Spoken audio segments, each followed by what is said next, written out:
My dear students. तो आज हमारा लिमिट का अगला लेक्चर, और प्रीवियस लेक्चर में हमने कुछ अच्छे क्वेश्चंस डिस्कस किए।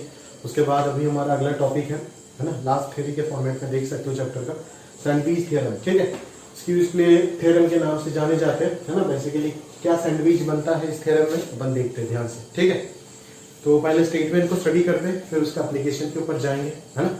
तो ध्यान से देखिए क्या बोल रहा है स्टेटमेंट में। स्टेटमेंट वो बोल रहा है कि अगर मेरे पास एक फंक्शन है, तीन प्रकार के फंक्शन कुछ इस प्रकार सेटअप पे है। f(x) is less than equal to gx which is less than equal to hx for all x belongs to alpha to beta except the value a। ये बड़ा इंपॉर्टेंट चीज है यहाँ पे। ठीक है, for all x belong to the whole interval except this value। समझ में आ रहा है। और जो वैल्यू डिलीट हुआ है ना इस इंटरवल से, उसी वैल्यू के आसपास हमें लिमिटिंग नेचर को स्टडी करना है। समझ में आ रहा है ना। तो स्टेटमेंट में सैंडविच ने ये बोला है, ठीक है, सैंडविच ने नहीं, मतलब जिसने भी थ्योरम दिया है, मतलब सैंडविच थ्योरम का नाम क्यों है आप समझ सकते हो कि gx जो है वो f और h के बीच में सैंडविच बन गया। समझ में आ रहा है ना। तो जो स्टेटमेंट है वो ये कहता है कि अगर fx जो है वो gx से छोटा है या फिर उसके इक्वल है, और gx फंक्शन hx से छोटा है या फिर उसके इक्वल है, for all x belongs to the interval alpha to beta except the value x equal to a। ठीक है, एंड fx और hx फर्स्ट और थर्ड दोनों एक्सट्रीमास का अगर limiting value x equal to a के आसपास सेम है, तो कहीं ना कहीं gx का भी जो लिमिटिंग वैल्यू है उसमें कोई इफेक्ट नहीं होगा, वो भी वही होगा जो fx और gx का लिमिटिंग वैल्यू है x इक्वल टू a के आसपास। समझ में आ रहा है। तीन फंक्शन का सेटअप मैंने इस प्रकार से लिया, such that fx is less than equal to gx and gx is less than equal to hx for all x belongs to the interval alpha to beta except the value x equal to a। ठीक है, अगर ये condition satisfy हो रहा है और उसके बाद जाकर के हमें एक और कंडीशन सेटिस्फाई करना पड़ा, वो है कि fx और hx का लिमिटिंग वैल्यू अगर x इक्वल टू a के आसपास सेम हो जाता है, तो कहीं ना कहीं बीच में जो सैंडविच बन के बैठा है gx, उसका भी limiting value x equal to a के आसपास वही होगा जो fx और hx का लिमिटिंग वैल्यू है x टेंडिंग टू a। ठीक है, वही है आपका सैंडविच थ्योरम। बट बच्चे कुछ यहाँ पे गलत assumptions निकाल देते, गलत मतलब निकाल देते। टीचर ने कुछ पढ़ाया, वो खुद का थ्योरम बना देते। समझ में आ रहा है ना। वो मैं आपको सही से बताने का प्रयास कर रहा हूं, उस चीज को ध्यान से देखिए। रॉन्ग assumptions क्या होते हैं सैंडविच थ्योरम में, समझ में आ रहा है। रॉन्ग assumption यह है कि fa equal to ga equal to h है। सबसे पहले ये कंसीडर कर लेना, मैंने कभी नहीं बोला है, इनफैक्ट ये चीज fa less than equal to ga less than equal to h है, ये चीज x इक्वल टू a पे नहीं है। ये पूरा इंटरवल में है एक्सेप्ट दिस वैल्यू a। इसको डिलीटेड नेबरहुड नाम से आप जान के रखो, deleted neighbourhood. Alpha comma beta interval से a को हटा दो, a पे नहीं बातचीत चल रहा है। समझ में आ रहा है ना, a पे बातचीत नहीं चल रहा है, और यहां पे x टेंडिंग टू a आएगा, but x equal to a पे बातचीत नहीं चलेगा। समझ में आ रहा है। तो पहला गलत assumption ये है। दूसरा है कि बच्चे ये समझ जाते हैं कि लिमिट fx और लिमिट gx का वैल्यू l है, तो लिमिट gx का वैल्यू भी l है। लिमिट gx का वैल्यू l है, तो g ऑफ a का वैल्यू भी l है। अरे भाई, limit of gx x tending to a का वैल्यू g ऑफ a नहीं है रे भाई, ये चीज नहीं है। ये assumption और ये assumption सही नहीं है। ये कब ट्रू होगा, जब limit gx x tending to a का वैल्यू g ऑफ a होगा। ये नहीं है रे भाई, इस चीज को समझो। x का वैल्यू यहाँ पे ये रख के इसको g ऑफ a के इक्वल नहीं बोल सकते, क्योंकि x का नेबरहुड में लिमिट ऑफ gx का वैल्यू l है। x का नेबरहुड में, x के आजू बाजू में gx फंक्शन का लिमिट l है, but x equal to a में क्या है वो किसी को नहीं पता, क्योंकि यहाँ पे a को माइनस करके स्टेटमेंट दिया गया है। देखो, समझ में आ रहा है। तो ये तीनों की तीनों रॉन्ग assumptions है जो आपको ध्यान रखना है। ठीक है, अभी इस थ्योरम को अप्लाई कहां पे किया जाता है, कैसे किया जाता है, उस चीज को हम ध्यान से देखेंगे। ठीक है, ये सारे क्वेश्चंस कराऊंगा, क्वेश्चन करने के बाद आपका चीजें जो है वो और क्लियर हो जाएगा। ठीक है, बेसिकली इतना भी ज्यादा यूज नहीं होता है सैंडविच थ्योरम, और जहां पे यूज हो रहा होगा वो लिमिट का प्रॉब्लम नहीं हो रहा होगा, या फिर अगर ऐसा कोई प्रॉब्लम डिजाइन किया गया तो देख के समझ आ जाएगा सैंडविच का क्वेश्चन है। ठीक है, तो जैसे आपका शीट में एक प्रॉब्लम है थी, उसके बाद ये सारे क्वेश्चन करने के बाद आप वो वाला चीज एक बार जाके देखिएगा शीट में, limit sine theta by theta, theta tending to 0, उसका प्रूफ दिया गया है। ठीक है, इस प्रूफ को जरा ध्यान से देखिएगा, कैसे हम सर्कल बना करके उसको प्रूफ वगैरह करते हैं, वो आप आराम से वहां से सीख सकते हो। ठीक है, आराम से कर पाओगे, आराम से, कुछ नहीं है। पूरा प्रॉब्लम में तो ज्योमेट्री यूज हुआ है। अभी क्या ज्योमेट्री यूज हुआ है वो हम ज्योमेट्रिकल प्रॉब्लम्स ऑफ लिमिट में बातचीत कर लेंगे एक साथ। तो ज्योमेट्रिकल प्रॉब्लम से ज्योमेट्री भी समझ आ जाएगा, क्या ज्योमेट्री इस प्रूफ में यूज हुआ है सर्कल का, और जो सैंडविच थ्योरम जो लास्ट में यूज किया है वो भी कहां पे यूज किया आपको समझ में आ जाएगा। ठीक है, बेसिकली ये सारे क्वेश्चन आप कर लो अच्छे से। बाकी तो शीट में प्रैक्टिस करने के लिए तो है ही क्वेश्चन, उसके बाद जाकर के आप ये प्रूफ देख लीजिएगा, आराम से समझ जाएंगे। ठीक है, अभी और नेसेसरी नहीं है इसलिए मैं उठा नहीं रहा हूँ, टाइम वेस्ट नहीं कर रहा हूँ, बट आप अगर देखेंगे समझ जाएंगे। अगर किसी में भी कोई भी डाउट वगैरह होता है मेरे को पूछ लीजिएगा, मैं आपको बता दूंगा। ठीक है, आगे देखते चले तो क्वेश्चन पे ध्यान दें।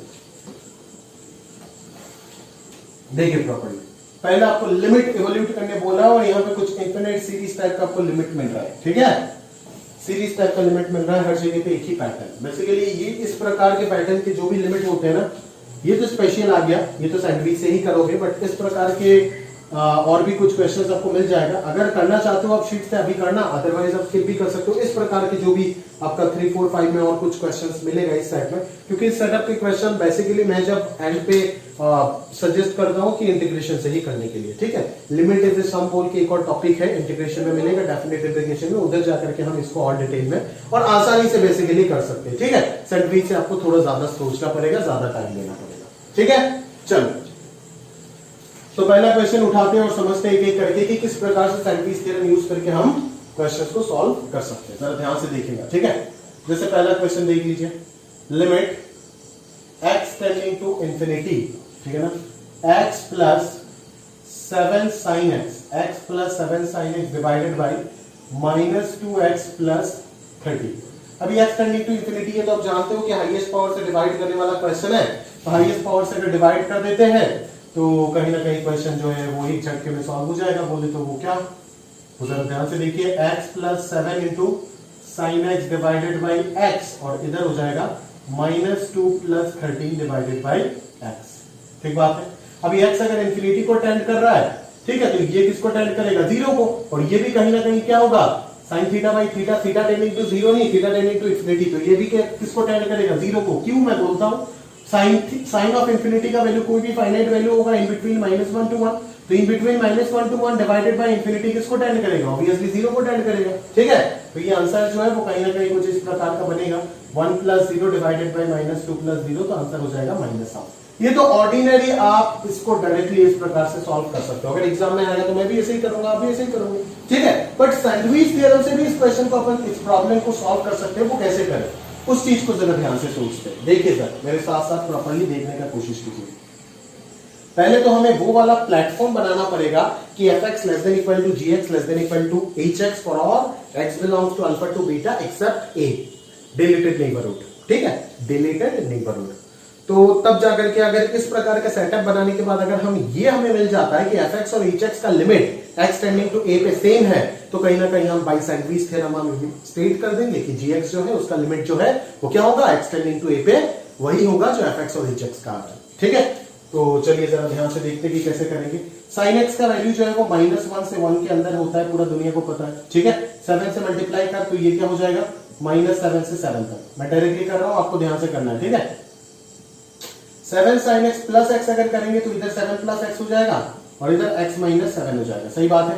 ठीक है, अभी मुझे क्या करना है, भाई 13 माइनस 2x से डिवाइड कर देना है। 13 माइनस 2x से डिवाइड कर देना है। इनइक्वालिटी में कोई इफेक्ट नहीं आएगा, इनइक्वालिटी में कोई इफेक्ट नहीं आएगा। मैं बार बार बोल रहा हूं, इनइक्वालिटी में कोई इफेक्ट नहीं आएगा। आपको समझना पड़ेगा क्यों, बिकॉज यहाँ पे x इंफिनिटी को टेंड कर रहा है, तो ये दोनों के दोनों ही किसको टेंड करेगा, माइनस इंफिनिटी को टेंड करेगा। बोले तो समझ आया क्या, x इंफिनिटी को टेंड कर रहा है, सही है, ये x इंफिनिटी को टेंड कर रहा है, तो -2x प्लस 3 ये किसको टेंड करेगा, माइनस इंफिनिटी को। मतलब ये नेगेटिव में बहुत बड़ा नंबर है, तो इनइक्वालिटी रिवर्स हो जाएगा।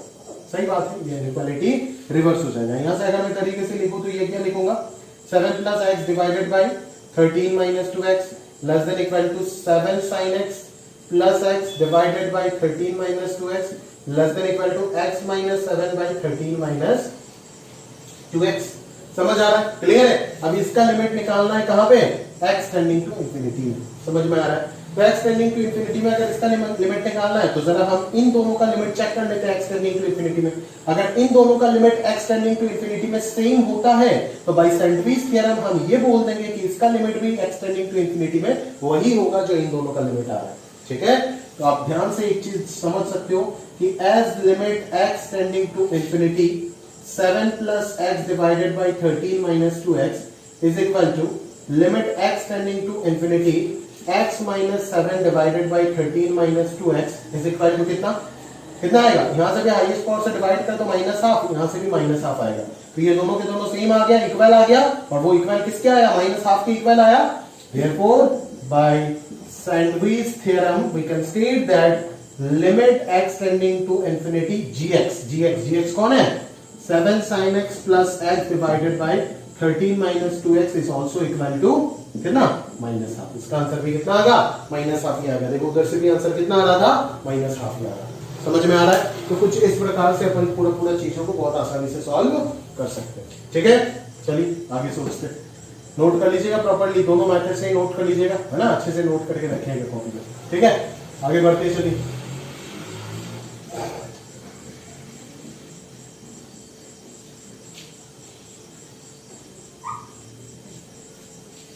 आगे देखें। Limit n tending to infinity 1 by 1 plus n square plus 2 divided by 1 plus n square plus dot dot dot up to n divided by n plus n square। ठीक है, ध्यान से देखिए। Limit n tending to infinity, है ना, 1 divided by 1 plus n square plus 2 divided by 1 by 2 divided by 1 plus n square plus dot dot dot कहां तक जाएंगे?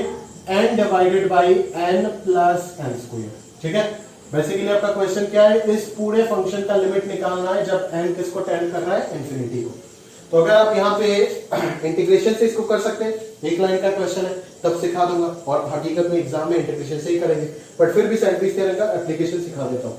ठीक है, अब इग्नोर मत करो इस थ्योरम को, बिकॉज ये सारे क्वेश्चन अब बिना सैंडविच का कर नहीं पाओगे। ठीक है, और मेंस में भी इस प्रकार के क्वेश्चन आ चुका है, बहुत बार आ चुका है, पिछले 3 सालों से ये सब पैटर्न ही रिपीट हो रहा है। ध्यान से देखो, तो इस पैटर्न को अगर मैं ध्यान से समझने का प्रयास करूं तो कुछ अभी देखो, सैंडविच लगाने के लिए इससे छोटा और इससे बड़ा कोई फंक्शन डिजाइन करना पड़ेगा ना, such that fx is less than equal to gx is less than equal to hx। उस प्रकार की चीजें तो डिजाइन करना होगा, अदरवाइज कैसे आप स्टडी करोगे? ठीक है, तो चलिए जरा इसको समझते हैं, है ना। इसको ऐसे ही रख देते हैं 1 2 by 1 plus n square plus dot dot dot n divided by n plus n square. ठीक है, अभी इस लिमिट से छोटा और इस लिमिट से बड़ा कोई फंक्शन मेरे को निकाल के दिखाओ। मैं बार बार एक चीज बोल रहा हूं, जो मैं सिखा रहा हूं वही चीज सीख लो, काम बन जाएगा। ठीक है, जो मैं बता रहा हूं वही चीज सीख लो आप, काम हो जाएगा। ठीक है, अरे भाई यहाँ पे क्वेश्चन तो थोड़ा अजीब सा लग रहा है, यहाँ पे 1 है और यहाँ पे n है, ऑब्वियसली यहाँ पे 2 होगा, गलत है, यहाँ पे भी क्या होगा? 2 होगा। ठीक है, तो इससे बड़ा वाला फंक्शन अगर मुझे डिजाइन करना है तो मैं क्या सोचूंगा? जरा ध्यान से सोचो ना, इससे बड़ा वाला फंक्शन अगर मुझे डिजाइन करना है तो मैं क्या सोचूंगा? डायरेक्टली मेरे को इतना सा बताओ। सबसे पहले मुझे ये बताओ, अगर आप इससे बड़ा वाला फंक्शन डिजाइन करना चाहते हो तो डिनोमिनेटर को कम से कम रखना होगा, तभी तो इससे बड़ा फंक्शन आएगा ना। सारे डिनोमिनेटर अगर मिनिमम हो गया तो इससे बड़ा फंक्शन हो जाएगा, और सारे डिनोमिनेटर अगर मैक्सिमाइज हो गया तो इससे छोटा फंक्शन आ जाएगा। तो अगर सारे डिनोमिनेटर को मिनिमाइज करना है तो यहाँ पे वेरिएबल कौन चेंज हो रहा है? 1 2 n स्क्वायर तो फिक्स है, उसको तो फिक्स रखना ही पड़ेगा। 1 2 3 4 5 6 n, इस 1 2 3 4 5 6 n में मैक्सिमाइज करना है तो मिनिमम वैल्यू मिलेगा। तो मैक्सिमाइज करेंगे तो सारे जगह पे 1 2 3 4 सारे जगह पे n रख देंगे, और अगर मुझे मिनिमाइज करना है तो मैं क्या रख दूंगा? 1 रख दूंगा सब जगह में, क्योंकि 1 2 3 4 n में सबसे छोटा कौन है? 1, और सबसे बड़ा कौन है? n। तो इधर वाला जब चाहिए तो सारे जगह पे n रख दो, और इधर वाला जब चाहिए तो सारे जगह पे 1 रख दो। तो देखो क्या बनेगा? 1 divided by 1 plus n square plus 2 divided by 1 plus n square plus dot dot dot n divided by 1 plus n square. ठीक है, और इधर जरा ध्यान से देख, इसको लिख देते हैं 1 divided by n plus n square plus 2 divided by n plus n square plus dot dot dot n divided by n plus n square. अभी जरा ध्यान से देख, क्या ये एक्सप्रेशन का डिनोमिनेटर बहुत बढ़ गया? हाँ बढ़ गया, तो ये ओवरऑल वैल्यू बहुत ही छोटा हो जाएगा इसके कंपेयर में, और इसका डिनोमिनेटर और इसके कंपैरिजन में बहुत छोटा हो गया, तो छोटा हो गया तो ये एक्सप्रेशन इससे बड़ा हो जाएगा। तो वही चीज सोचना थोड़ा सा मुश्किल हो जाता है और बच्चे लोग फंस जाते हैं, इसीलिए मैं इस प्रकार के क्वेश्चन इंटीग्रेशन से ही प्रेफर करता हूं। समझ में आ रहा है ना? बट अगर आप करना चाहते हो तो कर सकते हो आराम से। ठीक है, तो वापस देखो, ध्यान से देखो क्या मिल रहा है मेरे को सॉल्व करते हुए, है ना। 2 by 2 plus n square and so on n by n plus n square less than equal to, ये डिनोमिनेटर में छेड़खानी करो, जो भी करना है, बड़ा छोटा ढूंढना है डिनोमिनेटर में, न्यूमरेटर में मत करना। डिनोमिनेटर में करोगे सेम कर दोगे सबको। दो प्रकार से देखो, इस केस में भी डिनोमिनेटर सिंप्लीफाई हो गया, यहाँ पे भी सिंप्लीफाई हो गया, बट दोनों केस में ही एलसीएम ले सकते हैं। इस प्रकार से अरेंज किए, दोनों केस में ही एलसीएम ले सकते हैं। और बिकॉज अगर एलसीएम नहीं ले पाओगे तब तो सिंप्लीफाई कर ही नहीं पाओगे ना, वापस क्वेश्चन जैसा ही तो रह जाएगा लिमिट, फायदा क्या होगा। समझ आ रहा है। एलसीएम ले लिया तो ऊपर क्या आ जाएगा 1 + 2 + 3 अप टू कहां तक, n तक आ जाएगा। समझ आ रहा है क्या। और इधर अगर मैं ध्यान से देखूं तो इधर क्या आ जाएगा 1 + 2 + 3 अप टू n तक आ जाएगा, नीचे आ जाएगा n + n²। तो ये n × n + 1/2 हो गया, ठीक है। तो n × n + 1 तो कैंसिल हो जाएगा, और इधर n × n + 1/2 और इधर n कॉमन जाएगा तो n + 1, तो ये तो कैंसिल हो गया। तो यहां से आ गया हाफ, तो हाफ का limiting value n tending to infinity constant value है, तो आंसर तो क्या आएगा, हाफ ही आएगा। इधर देख लेते हैं, इधर क्या हो जाएगा n × n + 1 divided by 2n² + 2 हो जाएगा। तो ये हो गया तेरा n² + n divided by 2n² + 2। अभी n टेंडिंग टू इंफिनिटी में fx < gx < hx, ये है fx, ये है gx, ये है hx। fx का n टेंडिंग टू इंफिनिटी में लिमिट आ रहा है हाफ, hx का भी n टेंडिंग टू इंफिनिटी करोगे, हाईएस्ट पावर से डिवाइड करोगे, लिमिट आएगा हाफ। तो by sandwich theorem we can conclude that this limit of this function when n goes to infinity is also half. By Sandwich theorem यहां से हम comment कर सकते हैं कि इसका limit n tending to infinity में क्या हो जाएगा, हाफ हो जाएगा। समझ आ रहा है ना, वही है आपका एप्लीकेशन सैंडविच थ्योरम में। वो जो sin θ/θ वाला प्रूफ कर रहे थे ना, उधर आप देखना कि fx और hx का लिमिट थीटा टेंडिंग टू जो भी हो रहा था उसमें सेम आ रहा था, ठीक है, 1 आ रहा था उसमें, दोनों जगह पे 1 आ रहा था, इसीलिए बीच में जो सैंडविच बन के बैठा था sin θ/θ, उसका लिमिट भी क्या हो गया, थीटा टेंडिंग टू 0 में 1 ही हो गया। समझ आ रहा है, क्लियर है। तो इस प्रकार से आप इसको भी स्टडी कर सकते हो, ठीक बात है। चलो आगे देखते हैं, तो इसको इरेज कर देते भाई।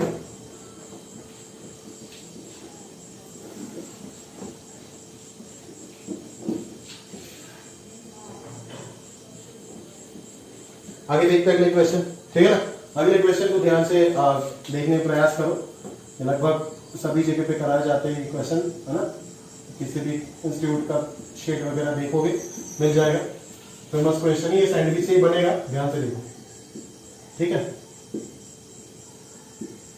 ठीक है, ध्यान से देखो। अभी यहाँ पे क्या है, इस चीज से इसकी तरह ही सोचते हैं, ऊपर वाले की तरह, इससे छोटा कोई चीज ढूंढना है और इससे बड़ा कोई चीज ढूंढना है। अभी अचानक से तो इससे छोटा कोई चीज ढूंढ नहीं सकते हो ना, बट आप अगर ध्यान से फंक्शन आपका याद है तो आप इतना सा याद कर पाओगे कि सर ने तो हमारे को ये चीज सिखाया था कि बॉक्स एक्स जो होता है वो हमेशा किसी से बड़ा होता है, वो हमेशा किसी से छोटा होता है। ये इनइक्वालिटी सिखाया गया था आपको कहां पे, फंक्शन में। समझ में आ रहा है क्या, ये इनइक्वालिटी आपको सिखाया गया था फंक्शन में। तो अगर ये होल्ड हो रहा है तो गारंटेड है कि बॉक्स ऑफ 2x भी 2x से छोटा होगा और 2x - 1 से बड़ा होगा। तो सिमिलरली बॉक्स ऑफ nx का वैल्यू भी मैं क्या बोल सकता हूं, nx से छोटा होगा और nx - 1 से बड़ा होगा। समझ आ रहा है। तो सबको सम कर दो, डिवाइडेड बाय n² कर दो, इधर उधर का फंक्शन मिल जाएगा, ठीक है। तो इधर का जो फंक्शन बनेगा उसको मैं इधर लिख रहा हूं, क्या बनेगा, सबको जोड़ने के बाद x कॉमन आ जाएगा, अंदर ही आ जाएगा, -1 को n टाइम्स जोड़ोगे तो n आएगा, डिवाइडेड बाय n²। तो ये क्या बनेगा आपका x × n × n + 1 -2n/2n²। तो ये सॉल्व होकर के हो जाएगा x(n²) फिर प्लस n - 2 × x, ठीक है, x - 2 × n divided by 2n²। और n क्या है, इंफिनिटी को टेंड कर रहा है, तो हाईएस्ट पावर से डिवाइड करेंगे तो लिमिट कितना आएगा, x/2 आ गया इधर से।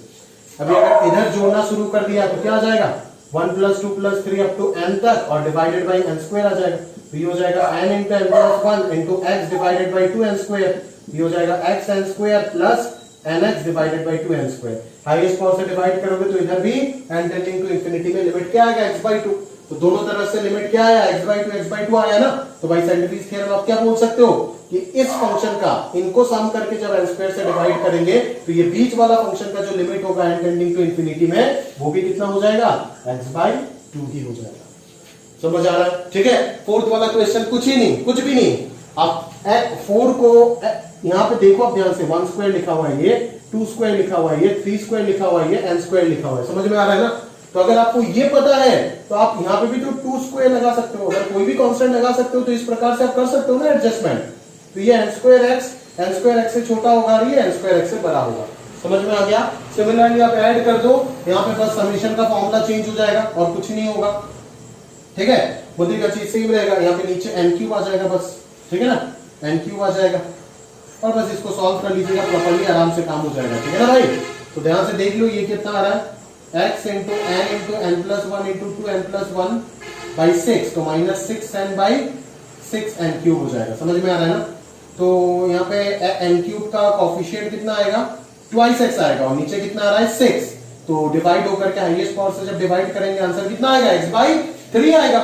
समझ में आ रहा है? इधर जब आप बात करोगे तो इधर कितना आएगा, 1 स्क्वायर प्लस 2 स्क्वायर, इधर कर लेते हैं 1 स्क्वायर 2 स्क्वायर n स्क्वायर आएगा और ये n क्यूब आ जाएगा। ठीक है, यहाँ पे कहानी क्या बनेगा, n into n plus one into two n plus one into x divided by 6n cube. तो ये भी क्या हो जाएगा, ट्वाइस x बाई 6 ही बचेगा हाईएस्ट पावर से डिवाइड करने के बाद, जो कि x बाई 3 है। तो दोनों साइड का limit n tending to infinity में x बाई 3 आ रहा है, तो बाई सैंडविच थ्योरम आप ये स्टेट कर सकते हो कि इसका लिमिट भी n टेंडिंग टू इंफिनिटी में क्या आएगा, x बाई 3 ही आएगा। समझ में आ रहा है? तो एक पैटर्न ही बन गया। देखो पहले वाले क्वेश्चन का x बाई 2 आ रहा है, इसमें x बाई 3 आ रहा है। आप शीट में एक और क्वेश्चन है, क्यूब दे करके क्यूब वाला करोगे तो x बाई 4 मिलेगा। इस प्रकार से आप बोल सकते हो कि यहाँ पे अगर मैं 1 to the power k, 2 to the power k, 3 to the power k, n to the power k कर देता हूं तो x by k plus 1 type का आएगा। समझ में आ रहा है? ठीक है, वो जनरलाइज करके भी आप रिजल्ट रख सकते हो कॉपी में। ठीक है, तो ये भी हो गया हमारा सैंडविच थ्योरम का ओवरऑल डिस्कशन, है ना?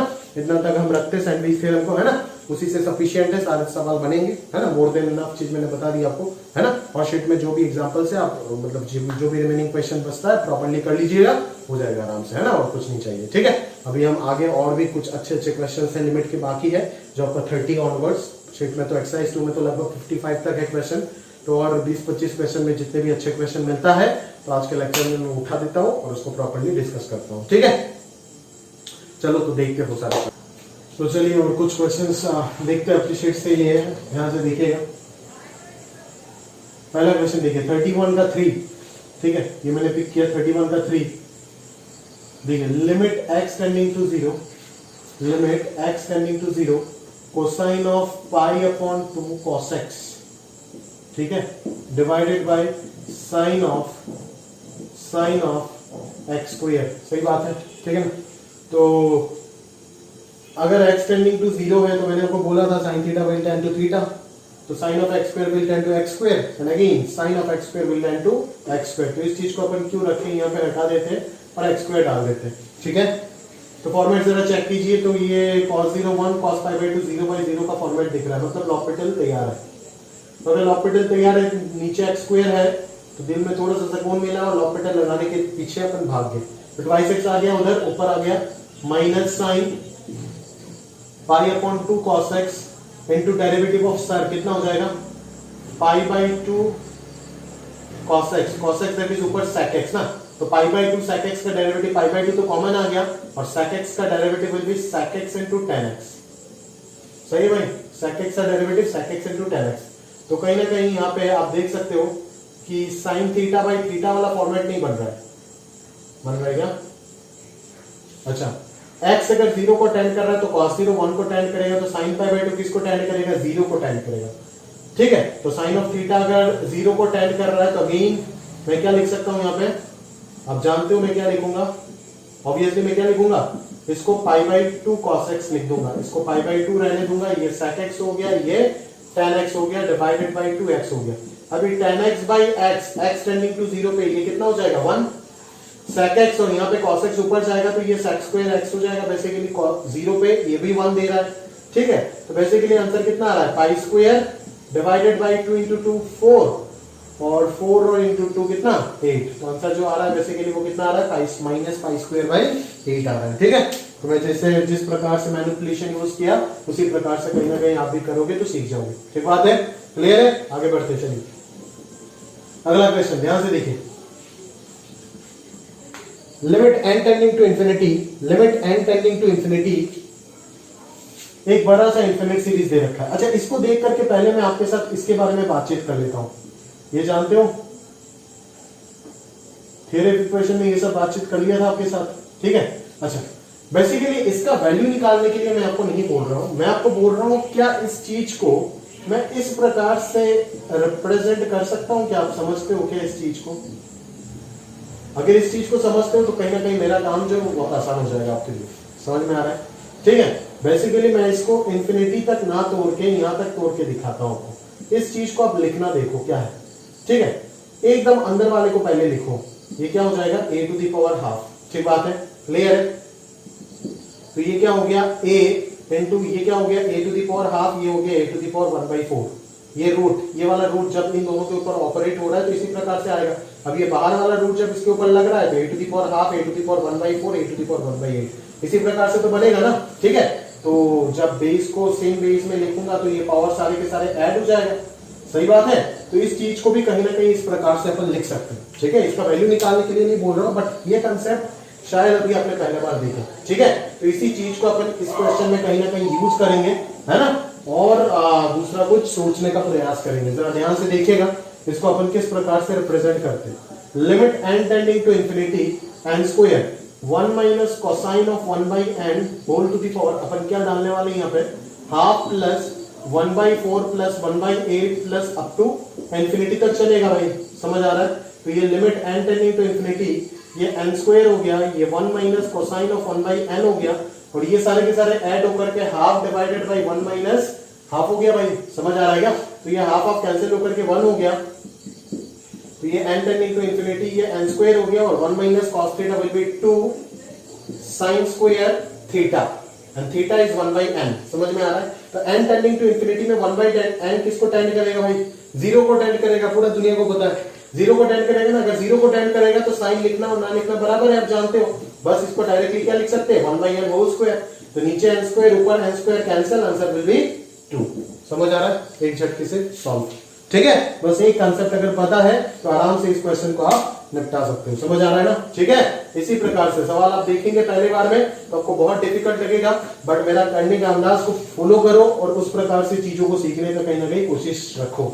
ठीक है, ये सारे के सारे एक्स्ट्रा ऑर्डिनरी लेवल की क्वेश्चन है जो कि मैं अभी डिस्कस करने वाला हूं आपके साथ। ठीक है, चल अगला देखो, रिकरेंस रिलेशन आ गया ना वापस। ठीक है, तो यहां से कहीं ना कहीं आपको जजमेंट करना मैं सिखाऊंगा कि किस प्रकार से चीजें जो है वो अगर पता होने से आपको डायरेक्टली आप जज करके एक मैनिपुलेशन से सॉल्व कर सकते हो पूरा सवाल को। ठीक है, मैं आपको दिखाता हूं कि यहाँ पे लॉजिक क्या है, क्वेश्चन डिजाइन करने वाले का लॉजिक क्या है। जैसे देखिए क्वेश्चन डिजाइन किया गया है, इस चीज को देख के मुझे समझ आ रहा है कि x0 जो है उसके पास दो प्रकार के ऑप्शन हो सकते हैं, या तो साइन या तो कोसाइन, बिकॉज उन दोनों का वैल्यू का मॉड्यूलस ही लेस देन 1 होता है। समझ में आ रहा है ना? ऐसा नहीं है कि और भी बहुत सारे फंक्शन है जिनका मॉड्यूलस लेस देन 1 होता है, बट जो सबसे नोन फेमस फंक्शन है वो कौन होगा, साइनोसॉइडल या फिर कोसाइनोसॉइडल। तो x0 को आप इन दोनों में से कोई भी कंसिडर कर सकते हो, है ना? तो x0 को आप इन दोनों में से कोई भी एक को कंसिडर कर सकते हो। तो मैं बोलूंगा किसको कंसिडर करोगे, मैं बोलूंगा कोसाइन के साथ जाओ। बोले क्यों? क्योंकि 1 प्लस कोसाइन बन जाएगा परफेक्ट स्क्वायर। हालांकि ऐसा नहीं है कि 1 प्लस साइन भी sin theta by 2 plus cos theta by 2 का होल स्क्वायर बनेगा, बट वो कॉम्प्लिकेटेड बनेगा। इसीलिए मैं बोल रहा हूँ कोसाइन के साथ जाओ, फायदे में रहोगे। समझ आ रहा है क्या मेरी बात? क्लियर है? ध्यान से देखो, अभी n का वैल्यू यहाँ पे अपन क्या डाल देते हैं, 0 डाल देते हैं। तो ये क्या हो जाएगा, x1 is equal to 1 plus x0 divided by 2। समझ में आ रहा है ना? तो ये हो जाएगा 1 plus cos theta by 2 which will be 2 cos by theta by 2। तो आंसर आ जाएगा कोसाइन ऑफ थीटा बाई 2। समझ आ रहा है क्या? x2 का अगर मैं बात करूं तो वो कुछ इस प्रकार से आएगा, 1 प्लस x1 बाई 2 आएगा। तो ये क्या हो जाएगा, cos थीटा बाई 2 स्क्वायर हो जाएगा। x3 का बात करूं तो cos थीटा बाई 2 क्यूब हो जाएगा, एंड सो ऑन। xn का अगर मैं बात करूं, कहां तक जाना है हमें, सॉरी xn प्लस 1 तक जाना है ना। तो xn प्लस 1 का बात करूं तो यहाँ पे cos theta by 2 to the power n plus 1 आएगा, क्योंकि देख 2 अगर है तो यहाँ पे 2 है, 3 अगर है तो यहाँ पे 3 है, यहाँ पे अगर n प्लस 1 होगा तो यहाँ पे भी n प्लस 1 हो जाएगा। समझ आ रहा है क्या? तो ये लिमिट है, अभी अगर मुझे सॉल्व करना है तो ये लिमिट का आंसर क्या हो जाएगा, limit n tending to infinity under root 1 minus x0 square, that is under root 1 minus cos square theta, कितना हो जाएगा, sin स्क्वायर थीटा का अंडर रूट sin थीटा हो जाएगा, और नीचे कितना आने वाला है, cos theta by 2, x1 x2 x3 सबका प्रोडक्ट है ना, cos theta by 2 cos theta by 2 square dot dot cos theta by 2 to the power n plus 1। अभी भाई अगर आपको ट्रिग्नोमेट्री नहीं पता तो आप नहीं कर सकते। ये सीरीज का प्रोडक्ट क्या होता है मैंने ट्रिग्नोमेट्री में आपको सिखा के दे दिया, 2 to the power n sin theta by sin 2 to the power n theta by 2 to the power n sin theta. आपको ये प्रोडक्ट आना चाहिए। इसके ऊपर जेईई मेन ने डायरेक्ट क्वेश्चन पूछ रखा है। जब आप ट्रिग्नोमेट्री का प्रीवियस ईयर कराऊंगा तो आप देखोगे कि डायरेक्टली ये क्या, ये प्रीवियस ईयर जेईई में पूछ रखा है। समझ में आ रहा है ना इस चीज के ऊपर? तो ये फेमस फॉर्मूला है, इस चीज को आप हमेशा याद रखो, ठीक है। जैसे आप इस चीज को रखेंगे तो पूरा पूरा लिमिट साइन में बन जाएगा, और अगर साइन में बनेगा तो उस चीज को सॉल्व करना आपसे बेहतर किसी को नहीं पता। समझ में आ रहा है क्या? क्लियर है? तो इसीलिए मैं बार बार बोलता हूँ ट्रिग्नोमेट्री ये डायरेक्ट क्वेश्चन कभी नहीं पूछता है जेईई, बट ट्रिग्नोमेट्री जो चैप्टर है वो कैलकुलस के अंदर, कोऑर्डिनेट्स के अंदर इतने अच्छे तरीके से यूज कर लेते वो लोग कि अलग से और कोई क्वेश्चन डिजाइन करने का जरूरत ही नहीं है ट्रिग्नोमेट्री को टेस्ट करने के लिए। समझ में आ रहा है ना? देखो यहाँ पे अच्छा खासा ट्रिग्नोमेट्री यूज हो गया। इसका आंसर अगर नहीं पता तो आंसर ही निकाल नहीं पाएंगे। जिस बच्चे को ये पता है वो कर ही लेगा। सिमिलरली अगला क्वेश्चन भी इसी कंसेप्ट के ऊपर डिजाइन है, बताता हूँ, ये खुद से कर लीजिएगा। समझ आ रहा है क्या? ध्यान से देखो अगला सवाल, ध्यान से देखो, ध्यान से देखो अगला सवाल, प्रॉपर्ली देखो। L इज इक्वल टू एक गंदा सा एक्सप्रेशन का आपको वैल्यू पूछ रखा है। समझ में आ रहा है ना? गंदा सा एक्सप्रेशन दिख रहा है, बट अगर कोई बच्चा स्मार्ट होता है वो सोच लेगा कि थोड़ी देर के लिए ना सर, थोड़ी देर के लिए आप एक काम कर सकते हो। यहाँ पे आपको अंदर 1 प्लस हाफ अगर कॉमन चला जाएगा तो 1 प्लस समथिंग दिख रहा है, वही दिख रहा है। यहां से भी अगर हाफ कॉमन चला जाएगा तो 1 प्लस इसका वैल्यू दिख रहा है, ठीक है ना? तो आप एक काम करो, यहाँ पे भी कोसाइन वाला फंडा ले लो। अंडर रूट 1/2 को आप क्या मान लो सर? कॉस थीटा मान लो। समझ में आ रहा है? तो बोले ये कहानी जो है, ये कुछ L जो है वो इस प्रकार से बन जाएगा। पहला वाला कॉस थीटा हो जाएगा, फिर अगला वाला 1 प्लस कॉस थीटा बाई 2। चलो मैं एक एक करके पहले वैल्यू निकाल देता हूँ, ठीक है। L को मैं मान लेता हूँ, ये P1 मान लेता हूँ, फिर P2 मान लेता हूँ, फिर P3 dot dot infinity. P1 का वैल्यू पूरा दुनिया को पता है कि अपन ने मान रखा है कॉस थीटा, ठीक है। P2 का वैल्यू आप जानते हो under root 1 plus cos theta divided by 2 हो जाएगा, that is 2 cos square theta by 2 which will be cosine of theta by 2। And P3 का वैल्यू हो जाएगा under root of half plus half, ये क्या हो जाएगा? cos थीटा बाई 2, तो इसका वैल्यू हो जाएगा 2 cos स्क्वायर थीटा बाई 4 हो जाएगा डिवाइडेड बाई 2। तो 2 कैंसिल, तो ये cos थीटा बाई 4 आ जाएगा। तो बेसिकली ये पूरा पूरा L जो है वो किसमें कन्वर्ट हो गया? cos theta by 2, cos theta by 4 and so on up to infinity, ठीक है। तो इसका वैल्यू मतलब बेसिकली आप अगर इसका वैल्यू देख रहे हो तो ये क्या देख रहे हो? ये क्या देख रहे हो कि आप बेसिकली ये देख रहे हो कि सर ये तो कहानी कुछ इस प्रकार से है। देखो इसको लिमिट में कैसे मैं कन्वर्ट करूंगा, जरा ध्यान से देखना, खूबसूरती को ध्यान से देखना। समझ में आ रहा है ना? ठीक है। यहां तक क्लिक करके बाहर लिमिट लगा देता हूं और n को इंफिनिटी को टेंड करा देता हूं, तो ये अल्टीमेटली कहां तक पहुंच जाएगा? इनफाइनाइट टर्म तक हो जाएगा भाई। समझ में आ रहा है? तो वही चीज आपको बोला है, इसका फॉर्मूला आप लिखिए, लिख करके n tending to infinity sin theta by theta वाला फॉर्मेट सॉल्व कीजिए, आराम से एक झटके में आपके पास आंसर जो है वो आपको मिल जाएगा। समझ में आ रहा है ना? और कुछ चाहिए नहीं है फिर। समझ आ रहा है? आंसर जो है वो थीटा के फॉर्मेट में आएगा, कोसाइन के फॉर्मेट में आएगा, और उसका वैल्यू आपको पता है वो वैल्यू क्या है? 1/√2 है, खत्म, बात सॉल्व हो जाएगा आराम से। सही बात है भाई, ठीक है। तो आराम से यहाँ से चीजें जो है वो आप सॉल्व कर सकते हो, बस इसका फॉर्मूला भी यूज कर लीजिएगा, हो जाएगा काम, ठीक है। तो बस इस चीज में से एक चीज तो आप सब्स्टिट्यूशन टेक्निक्स किस प्रकार से काम आए आप देख सकते हो, और दूसरा जो है कि किस प्रकार से एक इनफिनिट सीरीज को हमें एक लिमिट में कन्वर्ट करना हुआ, ठीक है। वैसे के लिए बहुत बार हम जीपी सीरीज का समेशन को n टेंडिंग टू इंफिनिटी, वो वाला याद नहीं है आपको? समेशन ऑफ जीपी का फॉर्मूला क्या आता था? a into 1 minus r to the power n divided by 1 minus r आता था ना। फिर अपन यही तो बोलते थे कि limit and summation of infinite GP के लिए limit n tending to infinity करा देते, तो ये चीज क्या हो जाएगा? 0, बिकॉज इनफाइनाइट जीपी का समेशन तभी पॉसिबल होगा जब जीपी डिक्रीजिंग होगा, दैट इज r का वैल्यू -1 से 1 रहेगा, तो उसके पावर में इनफाइनाइट करा देंगे तो वो 0 को टेंड करेगा और फॉर्मूला आ जाएगा a/1 - r, ठीक है। तो उसी जगह पे हमने लिमिट में यूज किया, अभी बस उल्टा किया, वही इनफाइनाइट चीज को हम लिमिट में कन्वर्ट कर दी, ठीक है। और वो प्रॉब्लम बन गया एक लिमिट का प्रॉब्लम। समझ में आ रहा है? क्लियर है? तो वो सारे टेक्निक्स जो है आपके दिमाग में फिट होना चाहिए दोस्त, फिट होना चाहिए, नहीं तो काम नहीं बनेगा। समझ आ रहा है क्या? क्लियर है भाई? चलो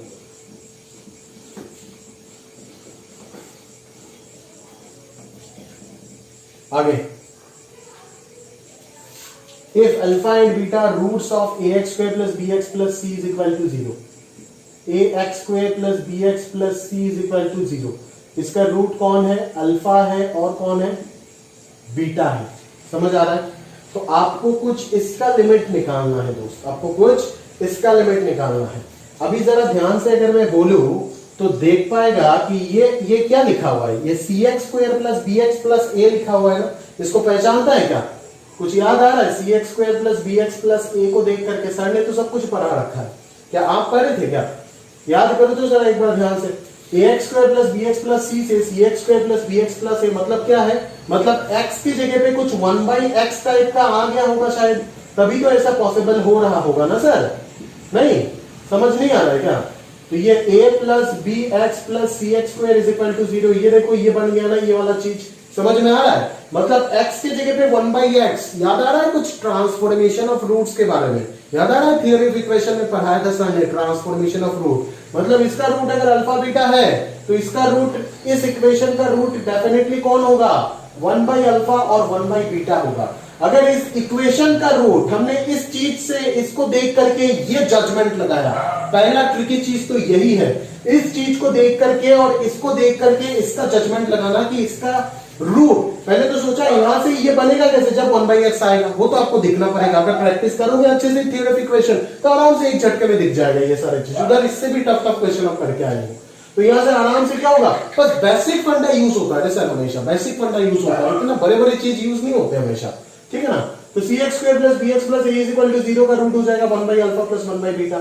अगर इसका रूट 1/अल्फा और 1/बीटा है तो इस एक्सप्रेशन को मैं कैसे लिख सकता हूं, इस एक्सप्रेशन को मैं लिख सकता हूं c इंटू एक्स माइनस 1/अल्फा इंटू एक्स माइनस 1/बीटा के फॉर्मेट में मैं इसको एक्सप्रेस कर सकता हूं, ठीक है। Leading coefficient into x minus alpha into x minus beta, any quadratic expression can be expressed in the form. समझ में आ रहा है ना, जब relation between roots and coefficient कराया था ना, वेरियस रिलेशन, ठीक है, याद नहीं है भाई वेरियस रिलेशन, तो उसमें अपन ने इसी प्रकार की चीजें तो किए थे, क्यूबिक में भी किए थे, बाइक्वाड्रेटिक में भी किए थे, फिर कंपेयर करके sum of the root taken two at a time, product of the root, वो सब निकाले थे।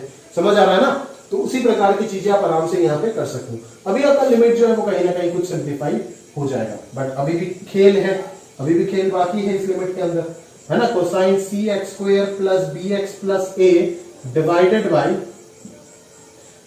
By 2 into 1 minus alpha x का होल स्क्वायर, सही बात है, क्लियर है। चलो आगे देखो, तो ये लिमिट x टेंडिंग टू 1/अल्फा अंडर रूट ऑफ देख 1 माइनस कॉस एफ एक्स के नीचे हमेशा किस चीज का भूख रहता है हमें, 1 माइनस कॉस एफ एक्स के नीचे हमेशा किसका भूख रहता है, एफ एक्स स्क्वायर का भूख रहता है, याद है।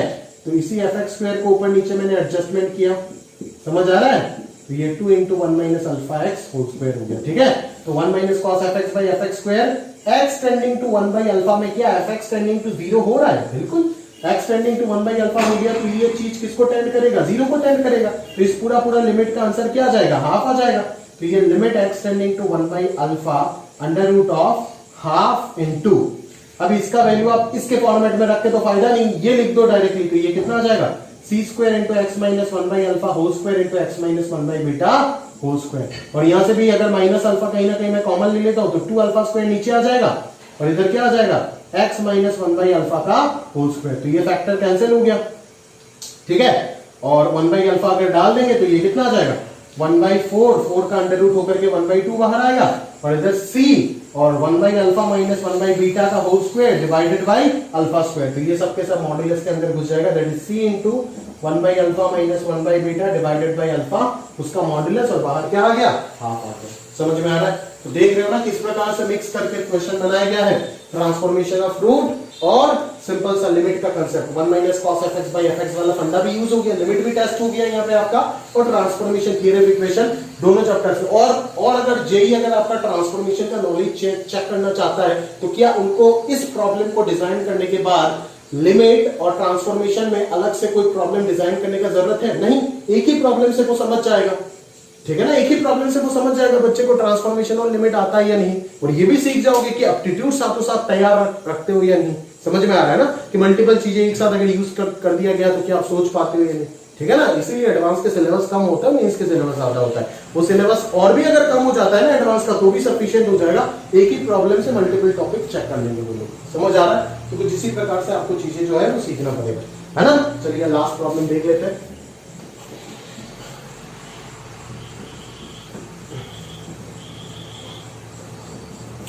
आगे देखिए क्या पूछा जा रहा है भाई, limit x tending to 0 plus f of minus x x square divided by 1 minus cos x by box of f x, और बाहर वाला फ्रैक्शन पार्ट है, ये फ्रैक्शन है, ये फ्रैक्शन है, शायद शीट में मिस हो गया, लिखा नहीं मैंने, और ये जीआईएफ है, और साइड में एफ एक्स का ग्राफ भी दे रखा है, ठीक है। तो 0 प्लस में देखते क्या है, 0 प्लस में क्या होगा देखते हैं ना भाई। 0 प्लस में अगर यहाँ पे मैं 0 प्लस मतलब क्या 0.001, अगर यहाँ पे डालूंगा तो ये माइनस 0.001 हो जाएगा, दैट इज 0 माइनस हो जाएगा। और 0 प्लस में ये तो एक्स स्क्वायर ही रहेगा, इसमें कोई चेंजेस आएगा क्या, नहीं, ये तो एक्स स्क्वायर ही रहेगा, ठीक है। मतलब ये तो 0 प्लस ही रहेगा, कहने मतलब ये 0 प्लस ही रहेगा, ठीक है।